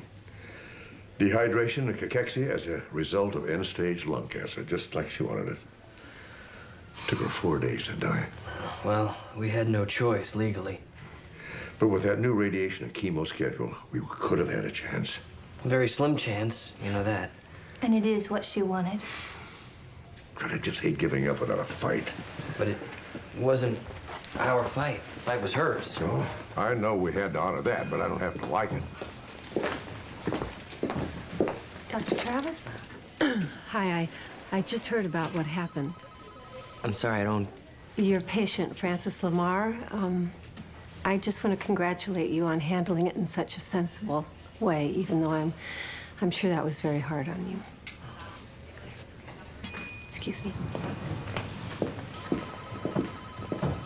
Who was that? It's Kate DeLiebe. She's the new attending. I don't know that much about her. She knows about you. Let's see, Frank. You had your checkup just last week. All your medications updated. Your next appointment's Friday the 14th. You're 3 days early. Is there something you wanted me to do for you? Look, Dr. Sloan, I'm a very tough man. At least, I was. CEO of my own corporation until I got hit with this Lou Gehrig's disease. And I wasn't even a Yankee fan. I know, Frank. Whenever I had to make a tough decision in business, I always did my own research. I did this time, too. Looked it up in dozens of reference books. Amyotrophic lateral sclerosis. I know exactly what stage I'm at, where it's going. I'm gonna lose all muscle, which I don't have much of now anyway. But then I lose speech. And then increasing pain until finally I strangle to death on my own spit. Am I wrong, doctor? Am I?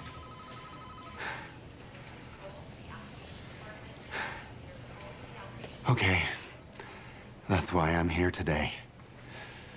To ask you to help me to do the only sensible thing. I'm suffering, Mark. I want you to help me to end it. Lois, how do you feel about this? I think that's Frank's decision. If he wants to go. Frank, I can't believe you want to give up now after all you've been through. It wasn't exactly a snap decision. No, of course not. You did your research. You thought about it, and you discussed it. And you decided to let it beat you. All I need from you is a prescription for something. Morphine, anything. Hell, you're the doctor. You should know. Oh, yeah, I know, all right. I also know if you're half the tough businessman you say you are, you'll rethink this. And do what? Jump out of a window? Off a bridge, maybe? I can't even go to the bathroom without help. Maybe I should starve myself to death. No. You find a way to make the quality of your remaining time as good as possible. For you and for Lois. There is no quality. There's no way to fight this. I want it to end. And I don't want Lois doing anything. I don't want her in any trouble after I'm gone. I want it done quick, neat, and painless. Will you help me? Or won't you?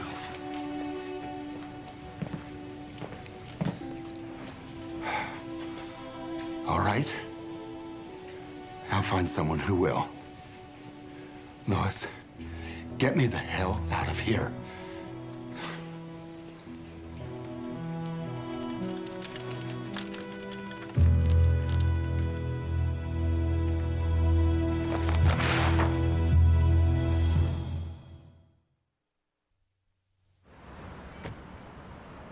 You sent for me, Mr. Lomax? Harold, please, call me Harold. You sent for me, Harold. You are a very senior staff member. Very senior. Is this about my retirement? Retirement? Oh, no, thank God, Mark. Do you know anything about a new attending physician, Kate DeLiebe? Not really, no. I've got some very disturbing material here. About her?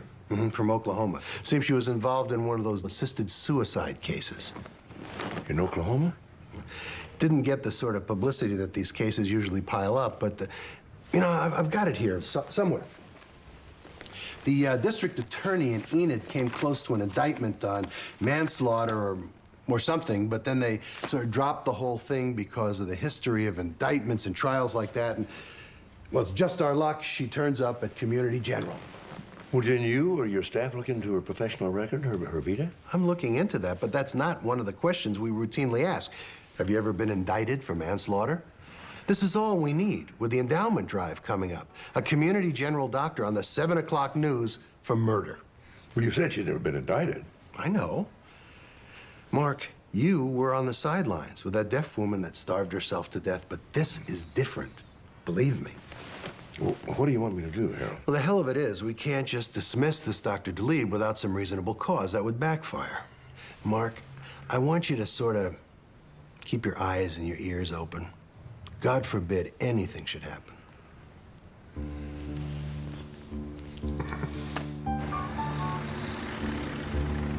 Okay, I'm connecting a small morphine drip here, just enough to cover the pain. Okay. All right, now, do you see this cord? When it's pulled, the other medication will flow from here. All right?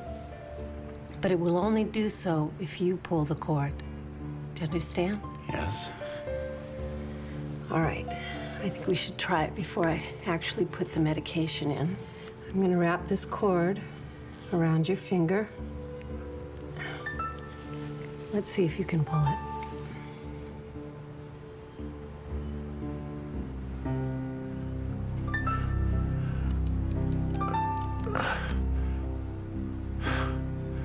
Very good. All right.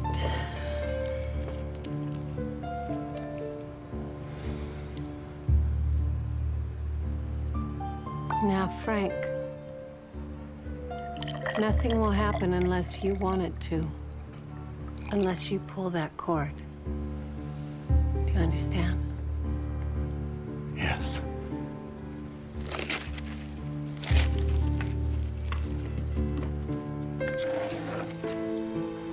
Thank you.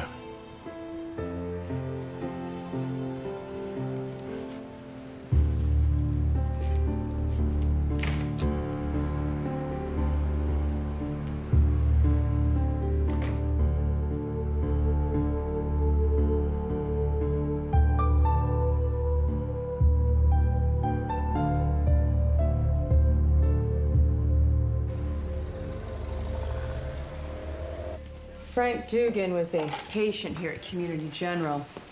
He had advanced Lou Gehrig's disease, and he was a patient of your father's. I assume you notified Dad. Yeah, right after I paged you. What about a preliminary autopsy? I ordered a full tox screen. So far, I found morphine in his system. An overdose?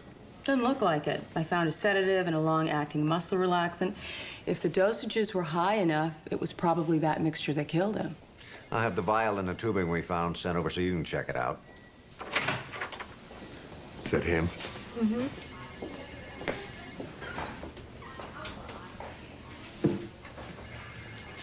He wanted to die. Asked me to help him. You didn't? Of course not. What was it? Morphine, sedative, and muscle relaxant. IV needle was still attached. You know, I can't believe he actually did that to himself. He didn't. Looks like he had help. We found one of those suicide machines on the table next to him. His wife? I don't know. I do know the gear, the tubing, the IV setup, and the reservoir came from Community General. Still had the labels on them. One of our people. Well, actually, the string that triggered the flow of drugs was attached to his finger. And when you get right down to it, he must have done it himself. Technically, that's right. But technically, maybe. Ethically, no.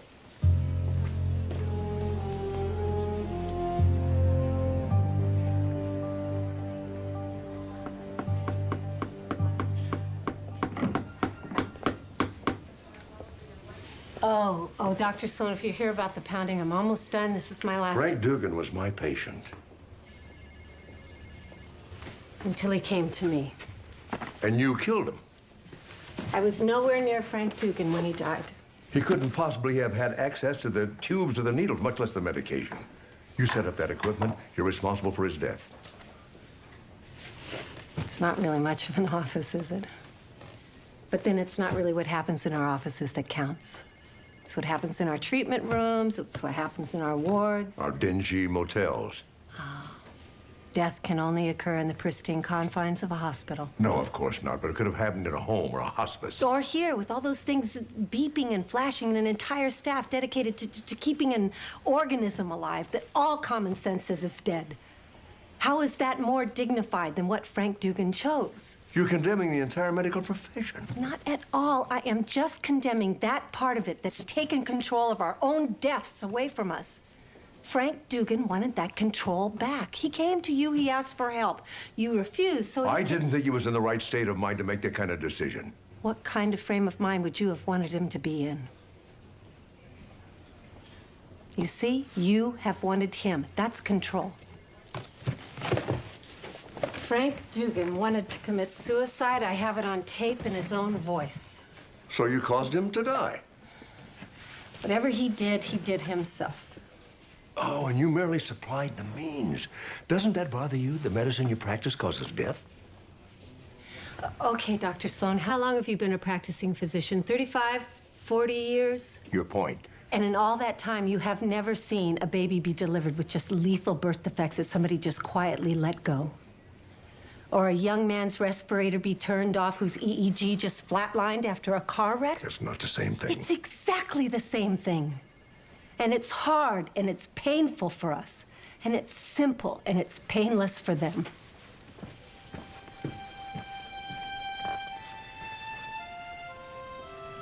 You're going to keep doing this, aren't you? I'm going to keep listening to my patients, yes. Then I'm going to find a way to stop you.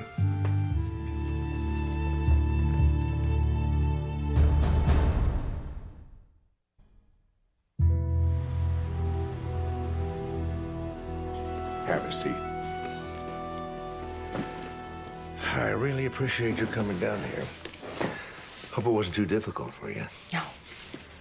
I am so sorry about what happened to Frank. I really cared about him, about both of you. Hope you know that. I know, Mark. I'm sorry, too. Sorry about the way he acted. Angry. It's that Lou Gehrig's disease. I know. He was so afraid of not being tough. I think that's why he wanted you to help him do what he did. Must have been so hard for you in that motel room, watching him get ready to die. I know when my wife had cancer. Never easy. Kind of a blur, really. Yes. It's exactly like that, kind of fuzzy. Could be very confusing, too. All that equipment and all the things that Dr. DeLeeb was setting up. The drugs. I really didn't understand. She was hastening Frank's death?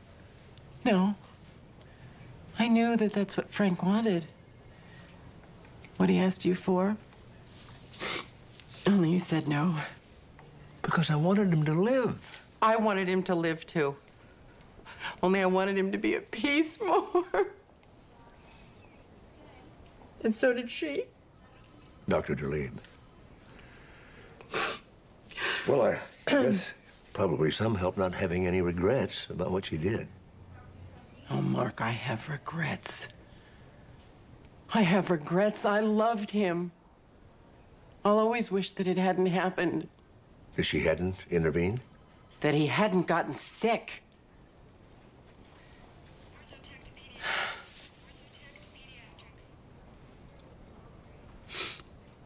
You know, the truth is, as much as I hated what Frank felt he had to do, I love Kate DeLeeb for having the courage to help him.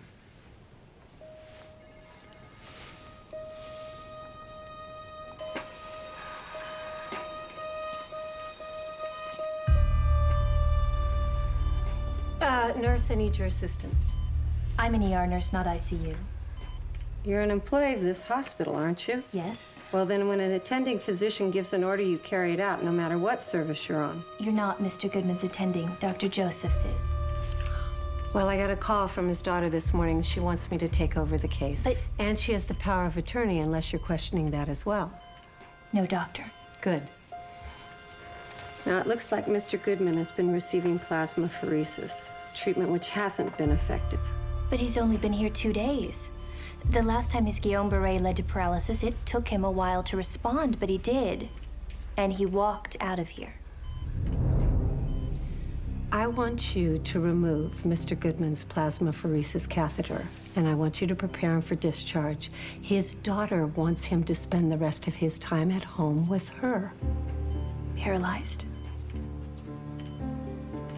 I'll have to notify Dr. Josephs. I am Mr. Goodman's physician of record. My orders are in this chart, and unless you want me to pay a little visit to the nursing administrator, I suggest you carry them out.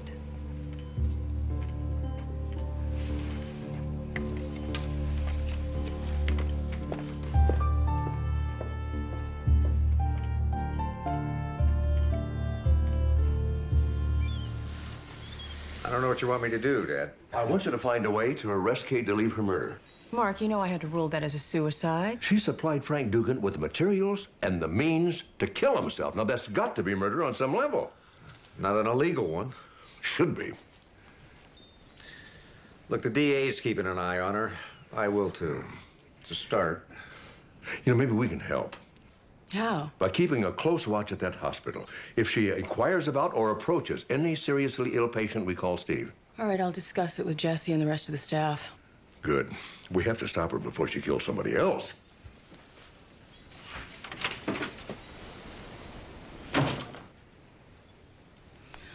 I'll be in touch.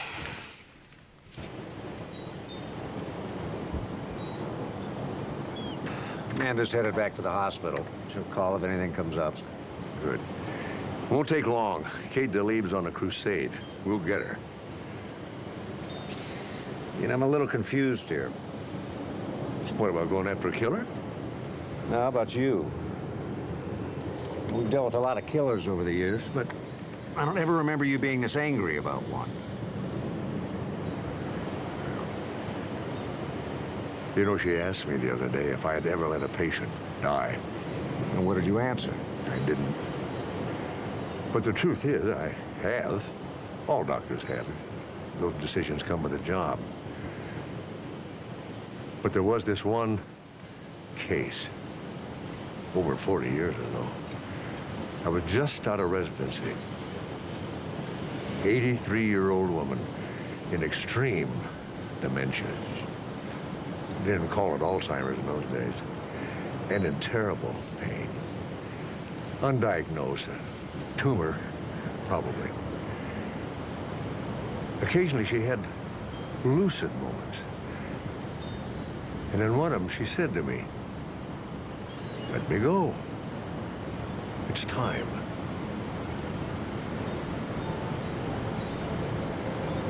It was your great-grandmother. You never told me she was your patient. She wasn't. She thought she was, of course. The whole family thought she was. I guess they thought so, too. What did you do? I prescribed morphine for her pain. A lot of it. She lasted one more day. No one asked anything? No. Why should they? 83-year-old woman.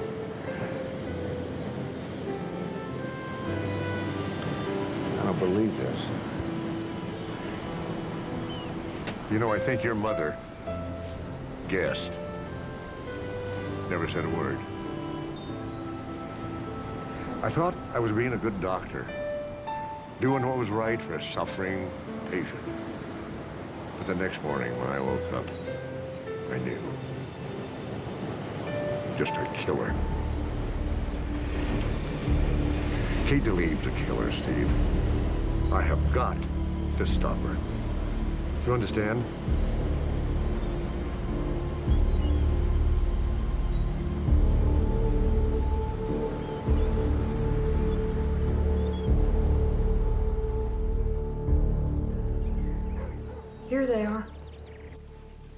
the tapes I told you about. These are the ones where you and your father discuss his wishes. Yes, after the first time when he could talk again, we sat at the kitchen table. He's a very gentle man, my father. He didn't want anyone to have any trouble about this, not me, not you. I'm with someone like you. Because it's his choice. That's what he says on these. For the record. Yes. He made certain we put it all on tape, what he wanted to do. But there is one thing. From what I understand about how this works. It's okay. But he's paralyzed. He can't pull a string. He won't be able to give himself the injection. Don't worry. It'll all be taken care of. Okay.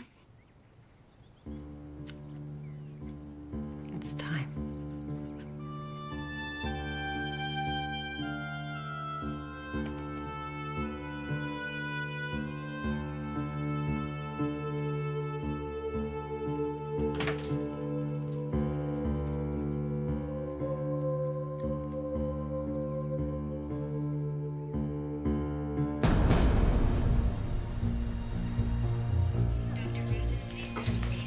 Okay. Hey, Mark? Yeah? Do you know a patient named David Goodman? Oh, yeah, the one with Guillain-Barré syndrome. Dr. Joseph's patient, right? Not anymore. What? I went in to check on him earlier. Dr. DeLeeb had taken over. She had me get him ready for discharge. I've got to stop her. She already signed him out. The last time he was here, Goodman and his daughter were talking about suicide. Call Steve. Tell him what's happened. Tell him to meet us at Goodman's and tell him to hurry. David, I need to ask you one more time if this is what you really want to happen. If you want to die now. If so, blink twice.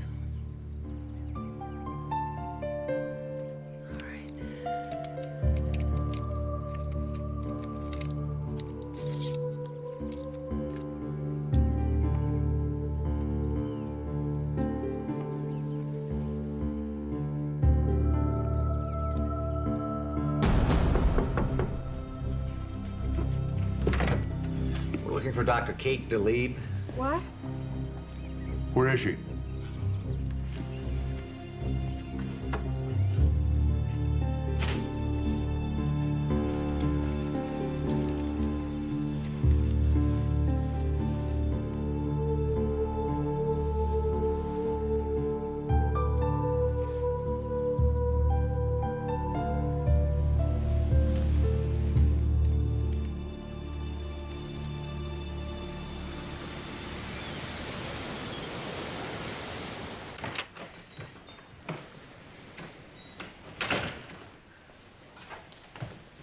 Dad?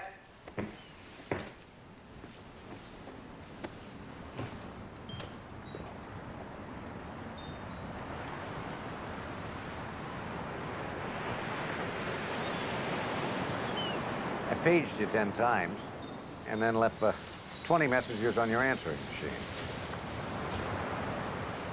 Spent the afternoon with the district attorney. We're gonna take the case to the grand jury by the end of the week. Going for murder one.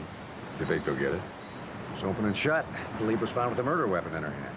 The syringe that completed the paralysis the disease started. You wanted to nail her for murder. We nailed her. But murder one implies a conscious premeditation of wrongdoing, doesn't it? Well, she brought the syringe and the drugs with her. How much more premeditation do you want? You know, I saw Dave Goodman at the hospital.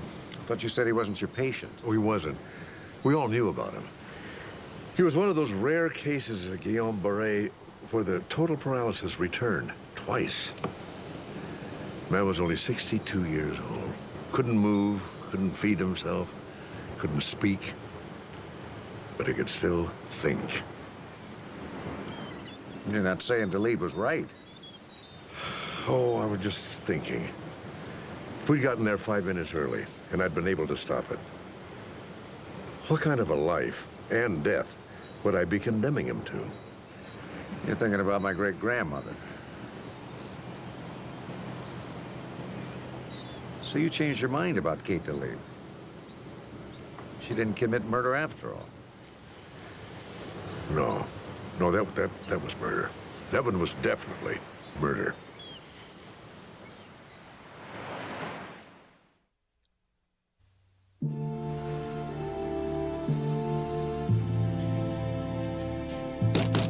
Come in. I have to appear in front of the grand jury. Well, that must make you very happy, but you appear to be angry. I don't like it when the medical profession and the legal profession get mixed up together. It confuses things. Oh, well, they've been mixed up together since the time of Aeschylus. There's always been limitations to the practice of medicine. Fortunately, now we're able to do transplants. I don't need a history lesson. And I don't need your condescension. So would you please leave my office and let me tear it down in peace? Why are you doing this? Because I feel that it's my duty as a physician to help my patients end their suffering. But why take the next step? From assisted suicide To active euthanasia? to murder. Because there are some patients that are so physically weakened they can't pull the cord themselves.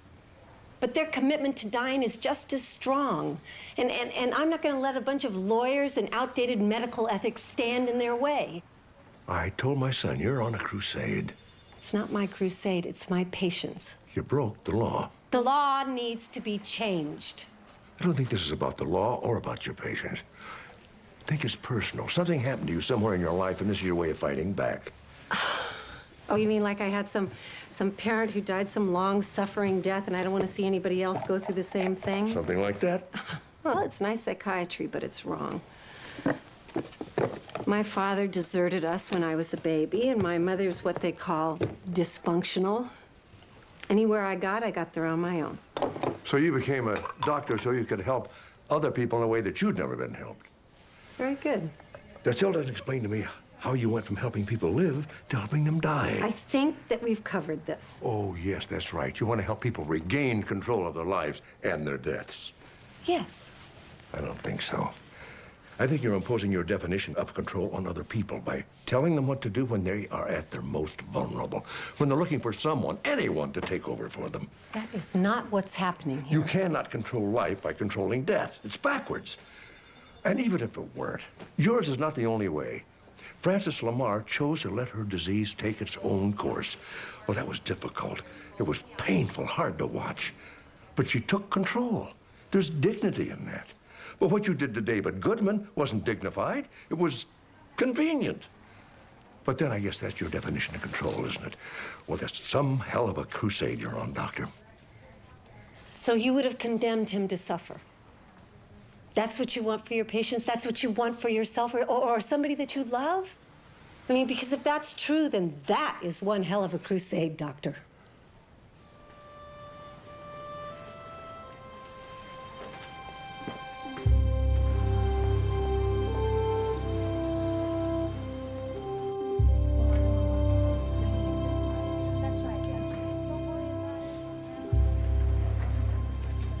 Do you know which attorney is representing Kate DeLee? Carl Blumenstein. Does a lot of civil liberties cases. I've run into him a few times. He's a pretty good guy for a lawyer. I never understood why a person's attorney isn't allowed to go in with them. I'm supposed to keep the legalese down to a dull roar. I know, but if the witness has to keep running out to talk to his or her attorney, I mean... Yeah, I think if I was on the grand jury, I'd be annoyed. What makes you think they're not? Besides, the more she talks, the more likely she is to give the DA what he needs. Mr. Patterson, the point I am trying to make is Dr. that... DeLee, I am conducting this hearing, and I would appreciate... Yes, but you're not letting me... Give us all a lecture. You're here to answer questions, not deliver a diatribe. I would like the grand jury to note that you are not allowing... Doctor, I do not want to have to take you before the judge for contempt. You are the one who is showing contempt for Mr. Goodman. All I'm trying to explain is that he expressed his desire over and over to end his suffering. Please. I have it all on tape in his own voice. And if there's any subsequent trial, your defense counsel can present all the evidence you want. Now, you didn't answer my question. I've forgotten it. Then I'll refresh your memory. Did you inject David Goodman with what you knew would be a fatal combination of drugs? Yes or no? It's a simple question. Yes, I did, but I... Thank you. I have no further questions. Ladies and gentlemen, the point we are making, the point which we will reinforce with further testimony, is that this is not just another case of physician-assisted suicide. This is a case of physician murder. The next witness you'll be hearing from is Amanda Bendler.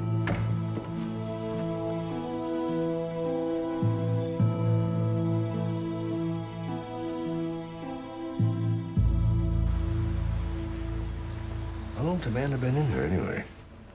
About 45 minutes. They're probably going over all the autopsy reports. Frank Dugan, maybe Francis Lamar. Why, what has that got to do with this? We're trying to establish a pattern. Dr. Mark Sloan? Now? You can come with me.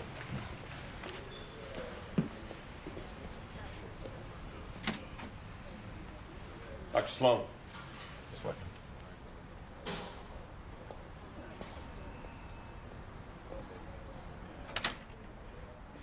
So that in the case of Frank Dugan, Dr. Jalib took over your patient from you. Yes. He never told you he was changing doctors, though, did he? No, but he was very angry with me when he left. Was that because you refused to supply him with a lethal substance? Apparently, yes. Now, in the case of David Goodman... He was not my patient. Yes, I know. What I want you to do is to describe exactly what you saw when you and Lieutenant Sloan broke into David Goodman's bedroom. Mr. Goodman was on the bed. There were no vital signs. He was dead? Yes. And where was Dr. Jalib? Beside the bed. And in her hand? A syringe. And what did you say? I said, "What did you give him?" And she indicated the vials. These vials? Yes. Yeah, we've already heard testimony from the assistant coroner that these contained a muscle relaxant and a sedative. The man was dead. Dr. Jalib had the syringe in her hand, and when you said, "What did you give him?" she indicated the vials. So she admitted to you that she had performed the injection of what proved to be the lethal drugs. Is that correct, Dr. Sloan? Is that correct, sir? Yes. You are a physician of long experience and excellent reputation. Your work on behalf of law enforcement is well known. Your outstanding record of service at Community General is equally well known. Considering your seniority and standing, I'd like to ask you one final question. Would you have filled a syringe with a lethal substance and injected it into David Goodman? No. A simple no. I think it would be helpful to have on the record whether you have any further ideas about Dr. Jalib's actions. I've only had one thought since David Goodman died. One thought. When my eyes are closed late at night, when I'm with patients, and it won't let me go. And that thought would be? 10 years ago, there was a patient at Community General. 10 years and 3 months. Your patient? No, not officially. It was my wife, Catherine. I was aware of the spread of her cancer and how the radiation and chemotherapy were giving her pain, but with no appreciable benefit. I would sit with her for hours, just watching her suffer. And one thought kept coming to my mind. The thought that I had it within my power to end that pain. That I could get rid of the torture that standard medical procedure had put her through for the last 2 years. 2 years. But I couldn't. Not that it wasn't possible. There were many, many ways I could have done it. So why didn't I? Perhaps I was too close to be rational.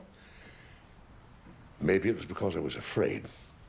Frightened by guilt, insecurity, or, God forgive me, just selfish concern for my own professional reputation. Whatever the reason, I did nothing. I sat for 3 months and watched her die in agony. As for my thought that won't let me go, it is that Kate DeLeeb may be more honest and more courageous than I am.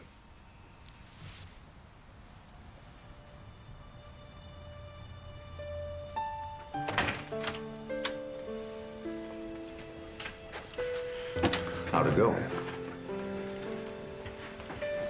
You all right? Steve, there's something I have to tell you. I should have told you 10 years ago.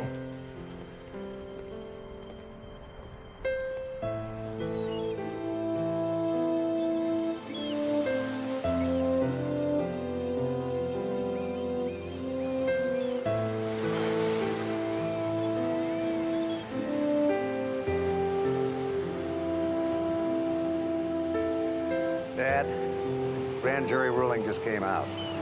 Well, it's about time. It's been 4 days. 5. They had a lot to argue about. I don't think you made it any easier for them. Why, what happened? Second-degree manslaughter. That way they don't have to prove criminal intent. Oh. Is the trial date set yet? No, but I'll be talking to the DA. I'll let you know. And Dad, I've been thinking about Mom. A lot. I want you to know it's okay.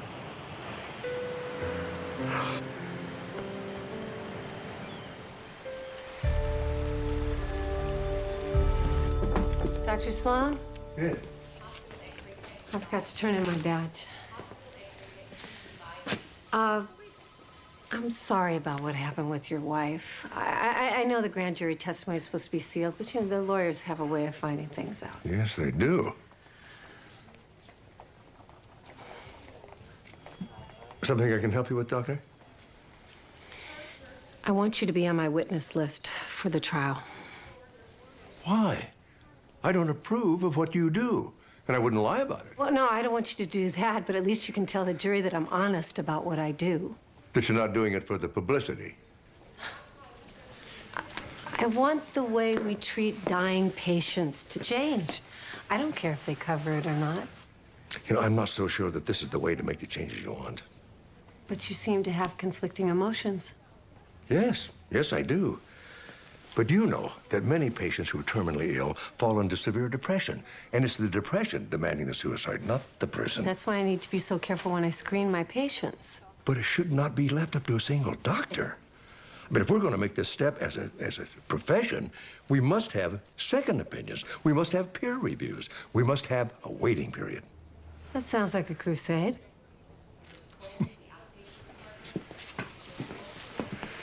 All right.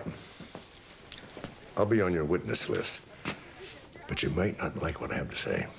Well, as long as you tell the truth, I'll like what you have to say. Even if it helps conviction? No, that's up to the jury, not us. See you in court. If you were on the jury, how would you vote?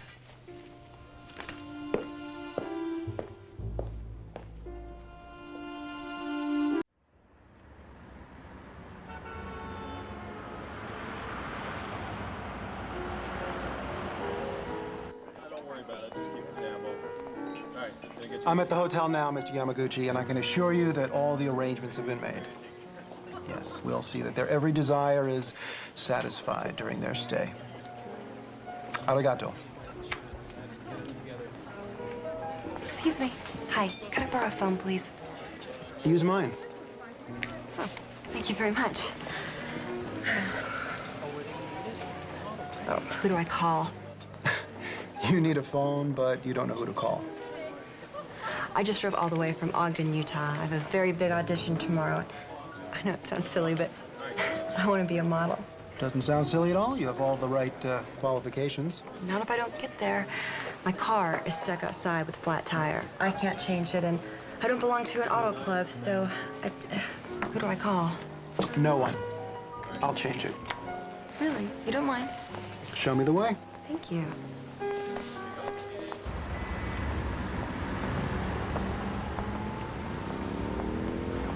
Where's the car? I have a small confession to make. My car is fine. It's you I wanted. So this is a business. You could say that. What? Well.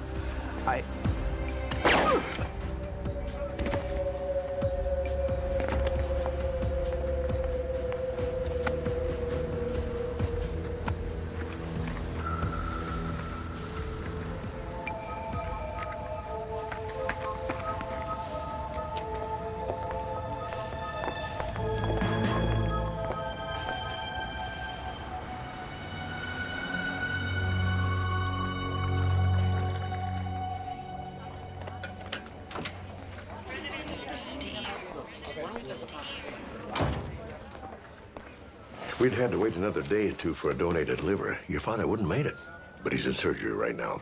What are his chances? Oh, most patients really do very, very well, and your dad, for his age, is in great shape. But you know, Amy, there's no guarantees. I'm used to that. So I think I'll go back to set up 911. Tom Malloy coming through. What do you got? GSW to the chest, he's bleeding out. BP is 60, pulse is 150 and thready. I started him on Ringer's IV. I need a CBC, Chem 7, let's cross and match. I need 6 units of O negative and a chest tube. Okay, my count. 1, 2.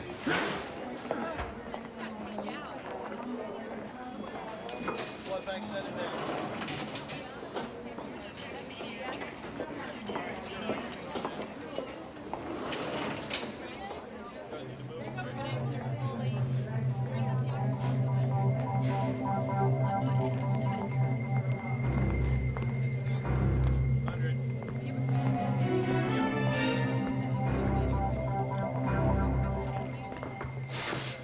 Sir, this is a restricted area. You're gonna have to leave. Not until I know he's dead.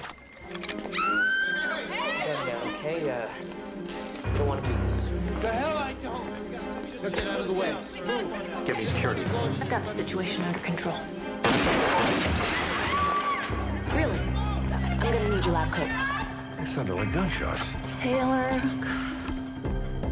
Security to the ER. If you don't put the gun away, I'm not gonna be able to continue my work, and he will die. He's already dead. We all are. For God's sakes, kill us all. Shut up. Look! Look what he's done! He broke a vial of cystic bacteria, serial group 3. It's in the air now. We are all breathing it. What the hell is she talking about? It's going to start soon. The skin erosion, the vomiting, the bleeding from every orifice. Please, I beg you, shoot me. She's lying. In 5 minutes, you'll know for yourself. That's when the skin begins to erupt in pustules. You're probably already beginning to feel the itch. Kill him! Kill me! Kill everyone! Just save a bullet for yourself. It's all under control. Certainly doesn't look under control to me. Stop it! Stop it or I'll shoot! Shoot!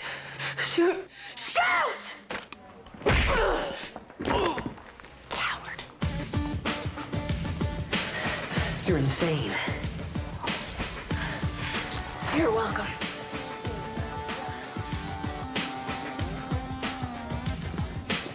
Dr. Sloan, I'd like you to meet my new partner, Detective Taylor Lucas. Nice hospital you have here. Chip?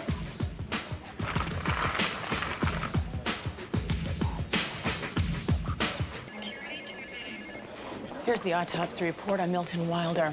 The pimp who was killed in the alley last night. No surprises there. Good, because I've already reached my weekly limit. Yeah, I heard. Why was that lunatic down here trying to kill a patient? Because he blew it the first time. The guy on the table was the shooter's business partner. He embezzled $2 million from their company. When the shooter went to confront him about it, he found him in bed with his wife. Ouch. So he emptied his gun into him, but there was nothing left for his wife. So he left to get some more ammo. When he came back, he saw the paramedics trying to save his partner's life. So he followed them down here to finish off the job. Did he? That's what I'm waiting to find out. So, am I investigating a homicide or an attempted murder? Oh, attempted murder. He's gonna live. That's my cue to leave. I have a date with my son and 4 Teletubbies. Bye-bye. Bye. If you ask me, the guy on the table isn't the only one lucky to be alive. We all are. No thanks to Detective Lucas. Hey, she took down the shooter, didn't she? Yeah, after she told him to kill us all. But he didn't. He could have. But he didn't. Steve, I think you're missing my point. That woman is as scary as the psycho with a gun. No, I admit she's kind of unorthodox, but she gets the job done. Besides, at least now she's got a partner keeping her in check. Well, I tell you, you'd have to be crazy to be her partner. Amy Devlin may be a lot of things, but crazy is not one of them. She made detective faster than any woman in LAPD history. I think she's aiming for chief one day. She ought to pick out a burial plot, because if she stays with Detective Lucas, she's not going to be living much longer. You shouldn't be so hard on Taylor Lucas. I mean, people used to say I was unorthodox. You? Yeah, they used to say I was edgy and unpredictable and shocking. Steve, they were talking about your hair. They were? Yes, they were. Remember you had that Rick Springfield thing going for a while? That one year sort of glowed in the dark?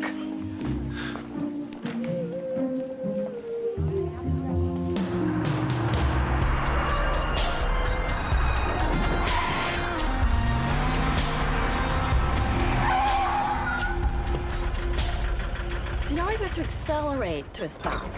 It keeps me awake. Yeah, I wish I had that problem. You still not sleeping?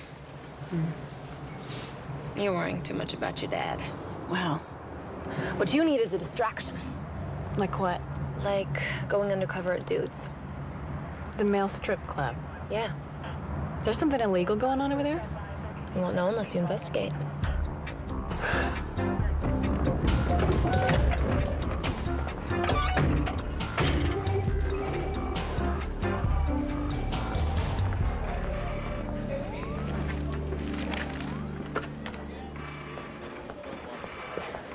Devlin, Lucas, I need to talk to you. I'll catch up. Lieutenant? You know a guy named Milton Wilder ran a high-end escort service? He's dead. Gunned down in an alley outside a hotel last night. Captain wants you to handle it. He must have mistaken us for homicide detectives. Or are we being reassigned? No, you're being helpful. Homicide is spread thin and vice is your specialty, so you'll be assisting. Report what you find to me. We will. Oh, and Devlin, you're driving the oldest sedan in the fleet, aren't you? Oh, we prefer to think of it as a classic automobile entrusted to our care. Well, now you're driving the newest one. A homicide perk? No, strictly regulation. New one comes in, the old one gets scrapped. So, take good care of it. Thanks, Lieutenant, we will. You can start by never letting Taylor drive.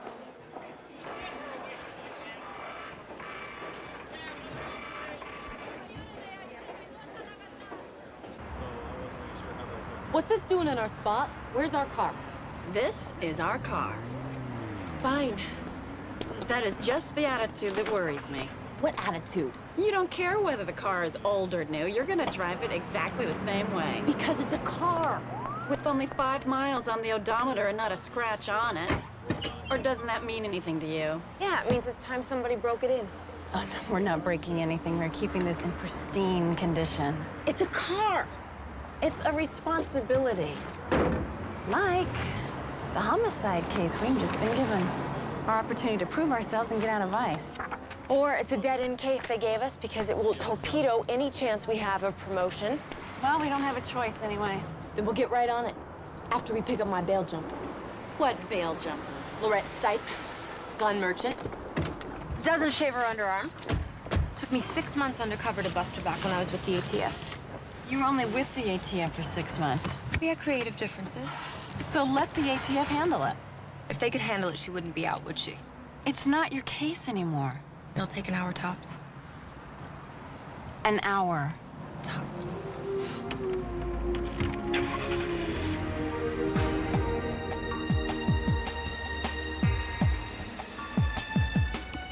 You said it would take an hour. I meant an hour after we found her.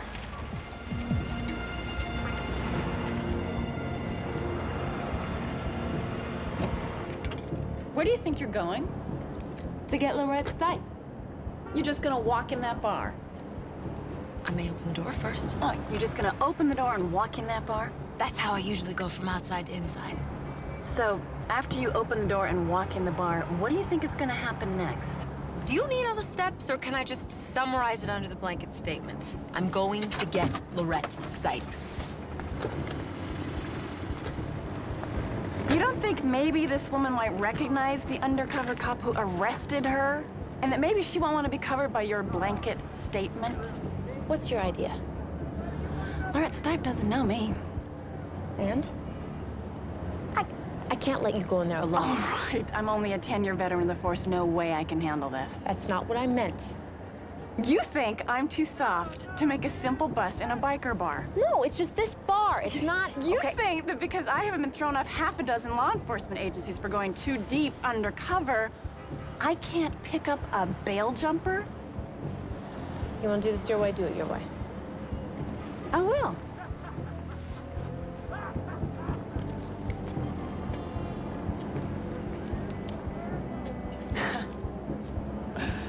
So what does she look like?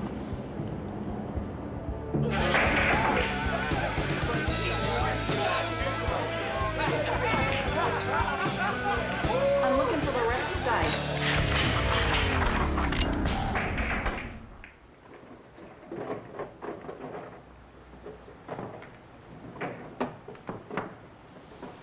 I hope you didn't buy those weapons from her. Because if you did and you pull the trigger, you might blow your face off. I want a refund. I don't know you. Oh, now you don't know me. How convenient. My boyfriend is dead because of the lousy gun you sold me. It jammed, and before I could shoot the security guard, he gunned my sweet, innocent Jimmy down. I never sold you a gun. I never seen you before. My Jimmy is dead, and I'm a fugitive just because of you and your lousy gun.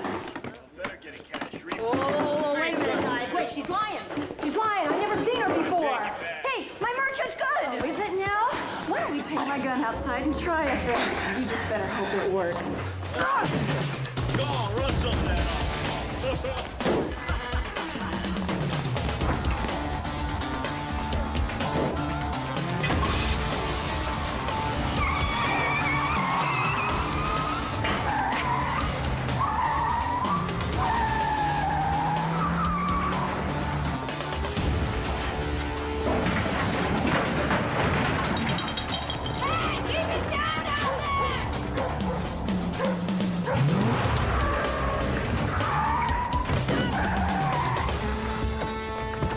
Hi, Lorette, it's me.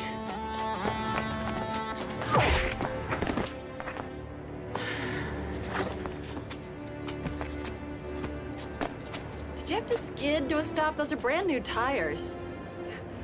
I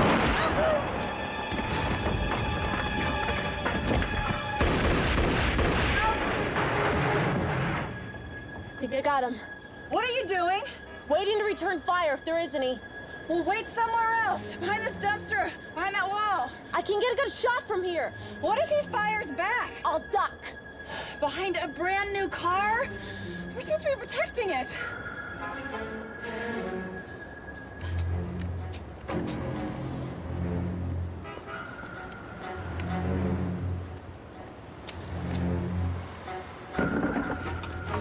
I think he's in the side alley.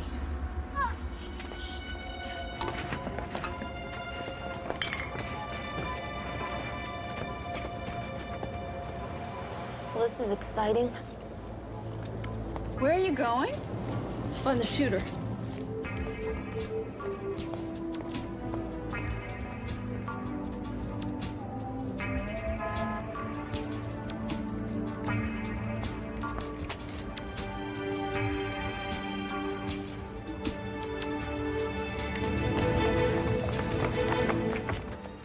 Lorette's dead. Sorry, I can't say the same thing for the shooter.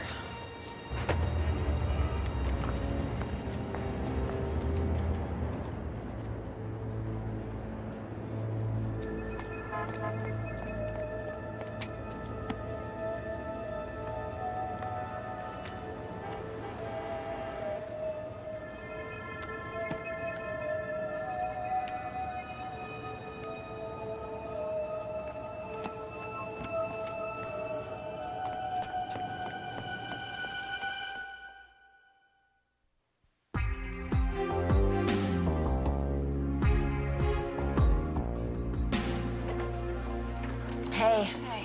How's your dad? He set off the smoke detector with his cigars, and he threw his lunch tray out the window. He's getting better already. Yeah, I even bribed some orderly into smuggling in a corned beef sandwich. Actually, I did that. You did? I was worried about him. Thank you.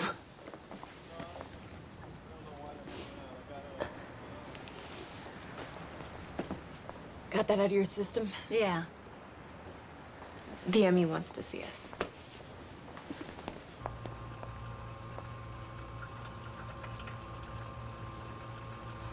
I always thought Lorette would have had more guts. You can discuss her bravery under fire at the memorial service.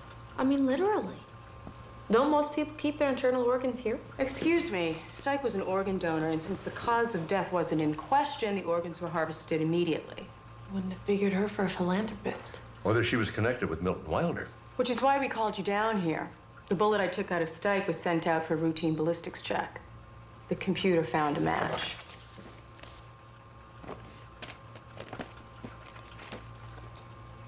The bullet that killed Lorette Stipe came from the same gun that killed Milton Wilder? And you said going after my bail jumper was a waste of time.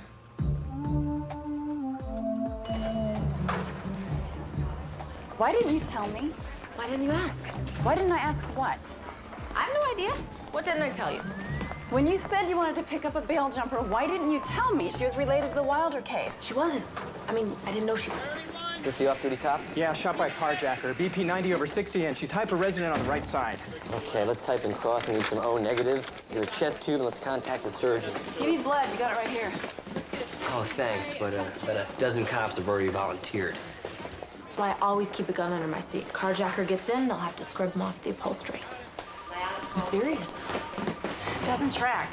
Wilder ran hookers, Stipe sold weapons. Not exactly a lot of overlap. Except the same guy shot both of them, and he's got my bullet in him. And he's getting to the doctor who doesn't ask questions, so we hit the streets. Get nowhere. No one's gonna cough up the name of a dirty doctor to anyone who asks. They're too valuable. Hey, remember that guy I dated, special effects guy who did movie gore? Yeah, the geek who spoke Klingon. You criticize the guys I date. You don't date. I don't have to speak Klingon either. Okay, fine. The point is, he could make one of us look bullet-riddled. That's not good enough. I mean, even a shady doctor will know a fake bullet wound when he sees one. Okay, so what's your plan? Hold out your arm. I want to get a clean shot. You're going to shoot me? Just a flesh wound, barely a nick. You are not going to shoot me. We need to find a dirty doctor. Do you have a better plan? I don't need a better plan to know that your plan is terrible. Fine. Just an idea.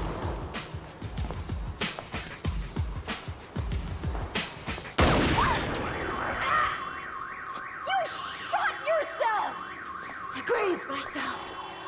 I can't believe you just shot yourself. I've done it before. You have? You haven't? You are psychotic. You do know that, don't you? It's my best quality. Okay, now just try not to get blood on the upholstery. What is it with you in this car? Okay, just hold your arm out the window.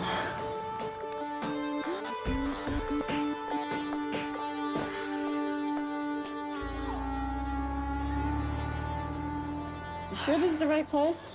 We hit the streets, I bled all over them, and we only got 3 names. Yeah, and the first was a veterinarian, the next one was still in prison.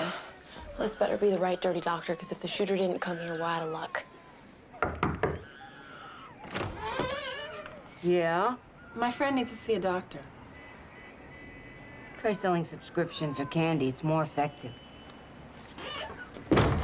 She's been shot.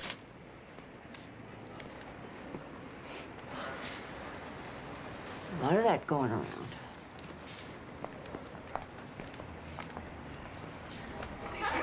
$500 cash up front for your basic disinfectant soap. More later if you want extras. Like what? Painkillers, antibiotics, a tasty grape sucker. Can we see the doctor now? You can call me Dr. Welby.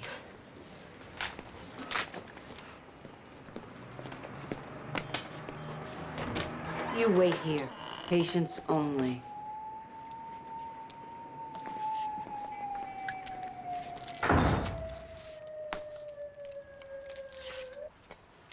You were only grazed. You'll have an ugly scar to go with your others. Why'd you sniff me? I was admiring your perfume. Laird de Cordite. The bullet left powder burns on your sleeve and your arm. Well, at least it left. Sounds like other people you've been seeing lately haven't been so lucky. You said it was going around? Wouldn't be in business otherwise. You're gonna need a gentamicin shot. Is that gonna cost me? Ooh, not as much as not having it. How did you hear about me? You treated a friend of a friend last night. Shot by cops down on 29th. Is that so? Mm-hmm. And how's he feeling this morning? Glad to be alive.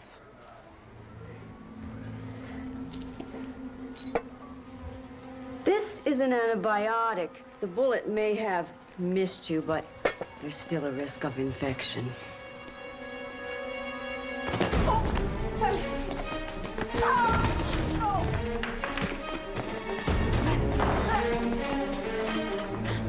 Tell me about the guy you treated. Why, haven't you heard of doctor-patient privilege? I won't say a word. You will when I give you a shot of truth serum. Sorry, we're all out of sodium pentothal. Oh, we have our own recipe. Cyclobenzaprine. Sounds very chemical. Must be good. It's a muscle relaxant and depressant. I don't want you stressed. Some atropine. Do you know what'll happen to me if you mix those drugs together? Nope. Give me some of that. It's a drain cleaner. We don't want your arteries getting clogged. What do you want to know? That's why they call this a truth serum. Every time we make it, people start talking. Tell us about the guy you treated. It was a woman. That was my mistake. She had a bullet in the chest. It was too deep. I couldn't take it out without killing her. She needed a surgeon. Did she get one? We don't do a lot of follow-up care here. Did you get her name? She paid. She left. That's all I know. Well, thank you, Dr. Welby. You're under arrest.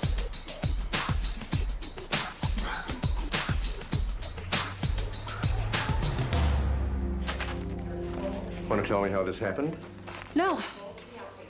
I am under legal obligation to report all gunshot wounds, no matter how minor, to the police department. Consider it reported. Not good enough. She shot herself.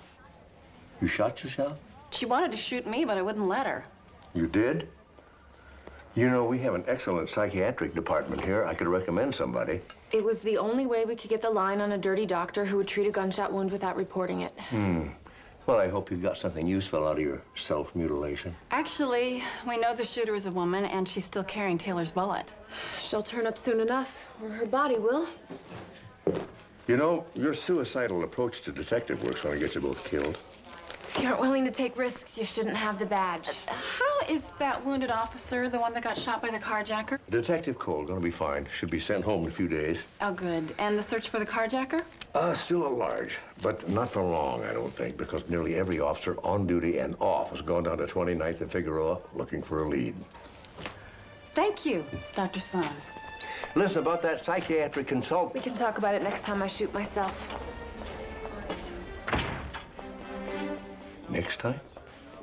Officer Cole was shot 2 blocks from where we nabbed Stipe. If they were that close, we should have heard something. Kind of busy at the time, protecting the car, remember? Not as busy as we're about to be.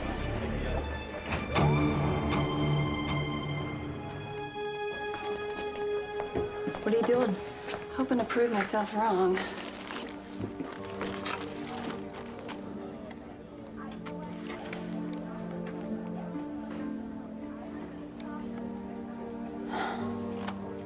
These 2 bullets both came from the same gun.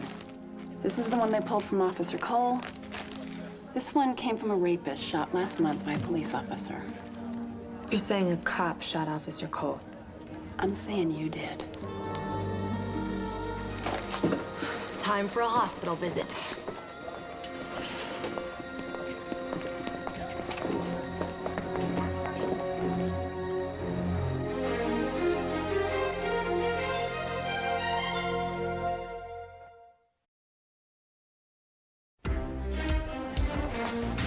Where's the cop who was shot yesterday? Oh, gone. As in dead? No, as in home. She was shot in the chest less than 24 hours ago. How could you let her leave? It wasn't my decision, it was hers. Besides, I think that she's gonna be back here pretty soon and feeling lousy. She left without a prescription for antibiotics and painkillers.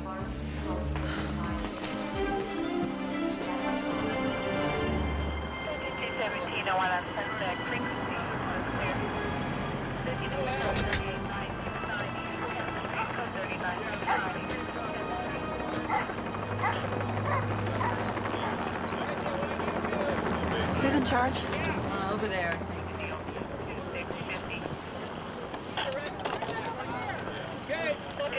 Amy Devlin, Vice is my partner, Taylor Lucas. We're looking for Officer Cole. There she is. I'm sorry, what are you two doing here? We came to arrest Officer Cole for killing Lorette Stipe. So did we. Washington and Andrews run the anti-gang unit. They had suspected that a cop was helping Stipe sell illegal weapons to street gangs. When Cole was carjacked, a few blocks from where Stipe was shot, they put it together. They came here to confront Cole. Things went wrong. Well, Cole started shooting, we fired back, and Cole lost. So how'd you two put it together? Timing, geography, and a strong aversion to coincidence. Why do you suppose Cole checked out of the hospital in such a hurry? Well, the anesthesia wore off. I think she just wanted the bullet out so she could run.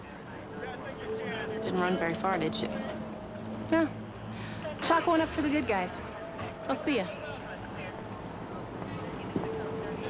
You know what you said about coincidences? I'm feeling a strong aversion right now. I'm just feeling sick. I think we should see a doctor. If you expect me to shoot myself again, you can forget it. That won't be necessary.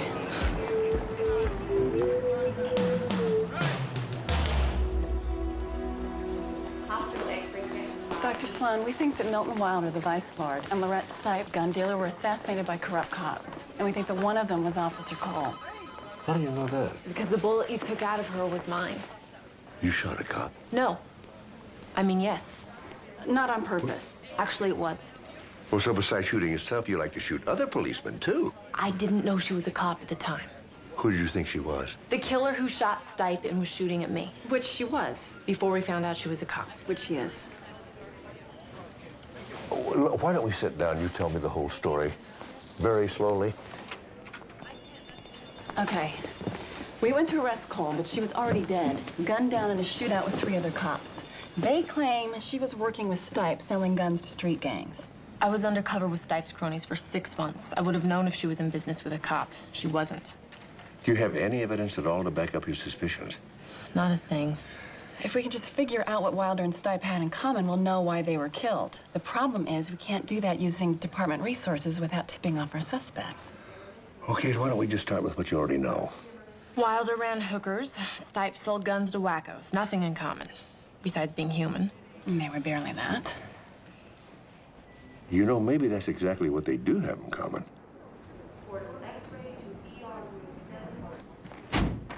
You were right, Mark. Both Wilder and Stipe were organ donors.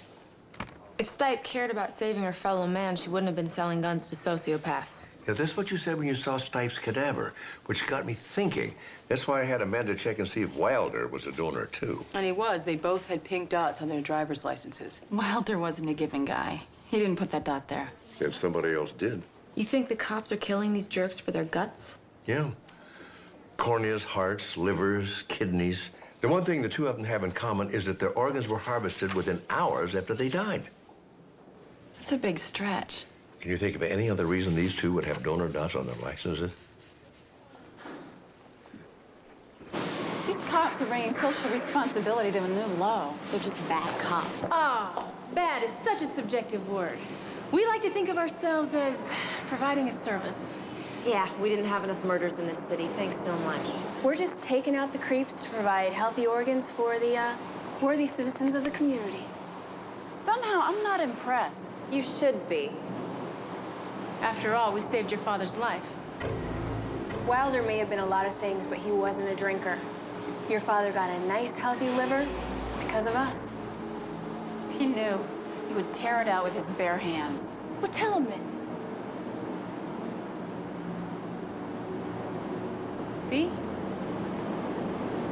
It's easy to object to what we're doing based on principle. But when it gets down to real people, you know we're right. Like when you killed Officer Cole, you putting cops on your list of donors too? Jackie was compromised and she knew it. We'd all make the same sacrifice if we had to. Is that how you're gonna justify killing us? We didn't come here to kill you. We want you to join us.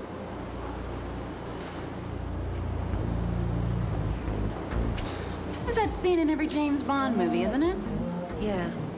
Where the bad guy says, join me, we'll rule the world together. And if Bond says yes, he'll probably have a chance to get away, come back with the entire British army, and wipe out the villain's secret lair. Instead, he says hell no and gets thrown in the dungeon. I never understood that. Until now, right? Yeah. Hell no. So now what? Little Timmy going to get my pancreas tomorrow? Too bad. We could have done some nice work together. Never works like that for James Bond. If they already killed one cop, maybe they'd rather go down than kill 2 more. Right, because deep down, they're really good people.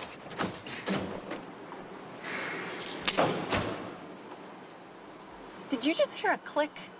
Yeah. What is that, some fancy new feature? I don't think it's standard equipment. Look under the seat.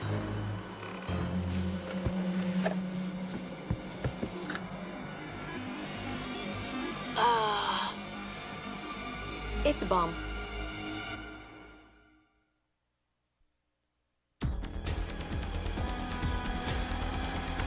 That thing triggered off when you sat down. You get up, it goes off. Okay, so I'll just sit here the rest of my life. Well, you could, but since there's also a timer attached, I'm not sure how long that would be. Great. What do I do? You might use this moment as an opportunity to reflect on how lucky you are to have a partner who worked in the bomb squad.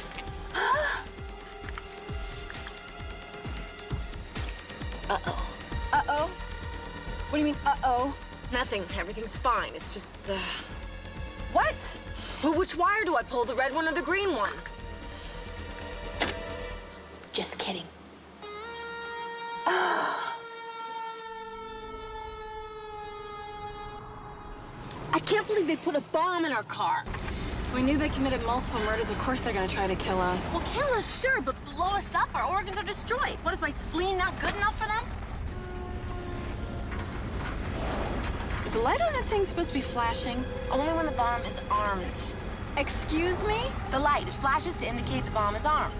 But that can't be because you disarmed it. Well, that was certainly my opinion, but it seems I might have been mistaken. You said you worked in the bomb squad. I did, and it was one of the best weeks I've ever had in an apartment. A week. A long week. We gotta get rid of that. Okay. There are people out there. That trash bin.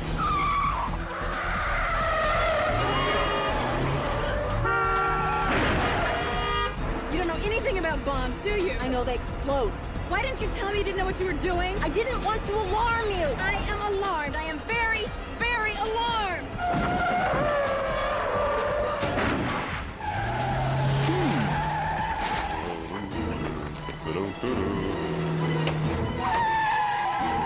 What are you doing? Drive. Look. Great.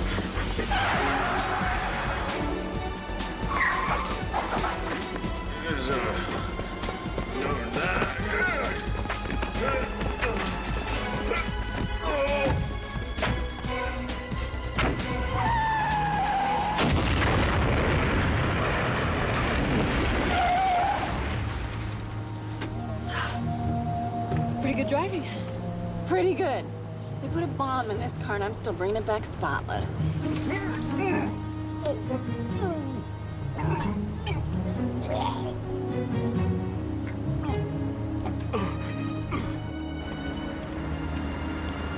Well, while you two have been busy, we've been trying to figure out exactly what these corrupt officers are up to. And we started by examining how the organ donor registry works. Each potential recipient is listed according to blood and tissue type, and then they're prioritized in order of critical need. When an organ donor becomes available, we give it to the first person on the list with the same blood and tissue type as the donor. Somehow Lipton tapped into that list. Okay, but how are they picking their victims? I mean, how do they know that whoever they kill is going to be on the list? We think they've been using a new DNA database the FBI's been compiling on convicted felons. So they're generating a list of felons whose blood and tissue type match the most seriously ill patient. Mm-hmm. Only they've been doing it on the local level, making sure that the right organ gets to the right patient in plenty of time. If you're right, you can figure out who their next victim will be. We already have. We dug through the Southern California donor registry, identified the most critical patient, and then got his blood and tissue type, and then we matched it against the DNA database on local felons. We came up with 4 possible victims. We eliminated the people who might not be acceptable as donors, and from there we went on. Crook number 1 had a history of intravenous drug use. Crook number 2 was in jail, and crook number 3 had HIV, which leaves crook number 4. A Mr. Gil Thaxton, small-time pusher who sells tainted drugs, but is a little too smart to sample his own merchandise. You know, they're not going to go after Thaxton now. They know that you're onto them. If they stop now, they get away with everything. Okay, well, at least we know what they're up to. Find a way to use it. Soon. Amy, would you wait a minute? I'd like to talk to you. We have to talk about your father. Now remember, we said there are no guarantees.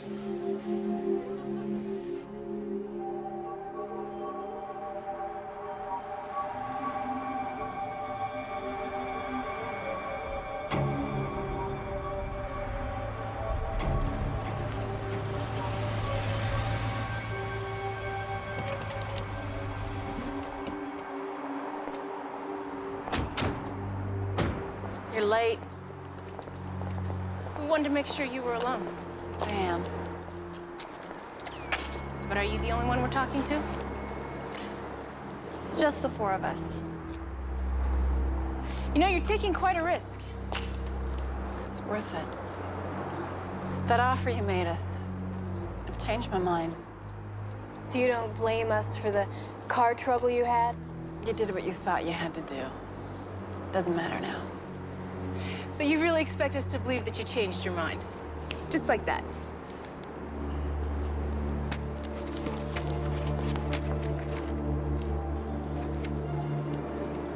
Your father's body's rejected the liver. Sorry, we don't have a returns policy. He needs another liver. That's not our problem. Please. We can't help you. But we can show you how to help yourself.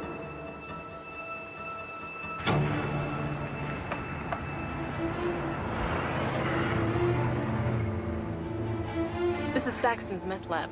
He likes to cut the drugs he sells with baking soda, paint thinner, basically anything he has lying around the house. He doesn't have a lot of repeat customers.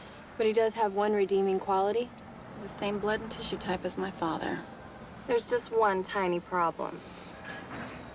Thaxton is still alive. So, what are you gonna do about that? Me? Well, Daddy needs a new liver. There it is. You want it, you take it.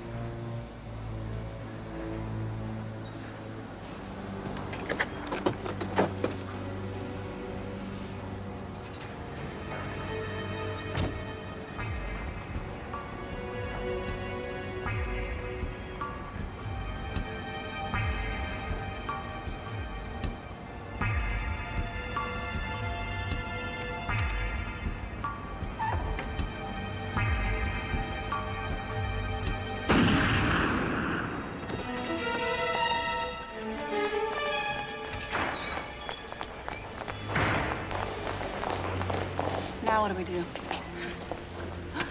We arrest you for murder. We were following you. We saw you come in. We heard a gunshot. We came in and found you standing over his body. He was unarmed, shot in the back. Yeah. You were desperate to save your father's life. That's probably how your killing spree started, although we'll never know for sure. Because you were gunned down in a shootout with police. Everyone is going to know I was murdered. How? They're listening to us right now. I'm not wired, but this place is. Your little plot is over. It's time to give up. We got him. They'll fold now. They have no other choice. We knew who your next victim was going to be. The key was getting you to strike. Hi. The real Gil Thaxton is in protective custody. I don't know who you are, but you're gonna wish you were him. It's not that easy. Now this is ugly. Well, looks like it's gonna be a massacre any way you look at it. Not if you give yourselves up. You're kidding, right? You put us in jail, it's the same thing as giving us a death penalty. Only a lot more painful. Doesn't have to be that way. Oh yeah, because cops do so well in prison. Shooting us isn't gonna help you. No, maybe not. But I'm sure there are some people on the organ list who will be grateful. So, who's gonna shoot first? That's psychotic. What kind of person thinks like that? I can think of a few. We have to do something to stop them. We can call for backup. We can't wait. Buckle up. Buckle up for what? We're going in. You go through the wall? You got a better idea? I don't have to have a better idea to know that your idea is terrible. I'm really tired of people saying that to me. No, wait a minute. Hold on, let me out.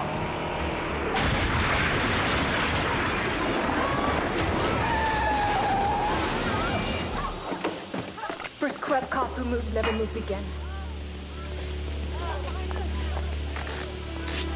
You're all under arrest.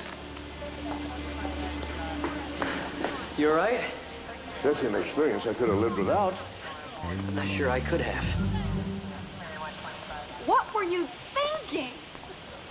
I was thinking of saving your life. And you couldn't have done it without the car? I don't know. I didn't give it any thought. Now see, that is exactly your problem. What's my problem? This whole not thinking thing. How long do you think they'll survive together? Longer than anyone who gets near them. I think if I were a criminal, I'd be very afraid. I said... I'm not a criminal. I am very afraid. You're welcome. You're welcome. I'm not gonna... Have you been hurt yet? I don't know why.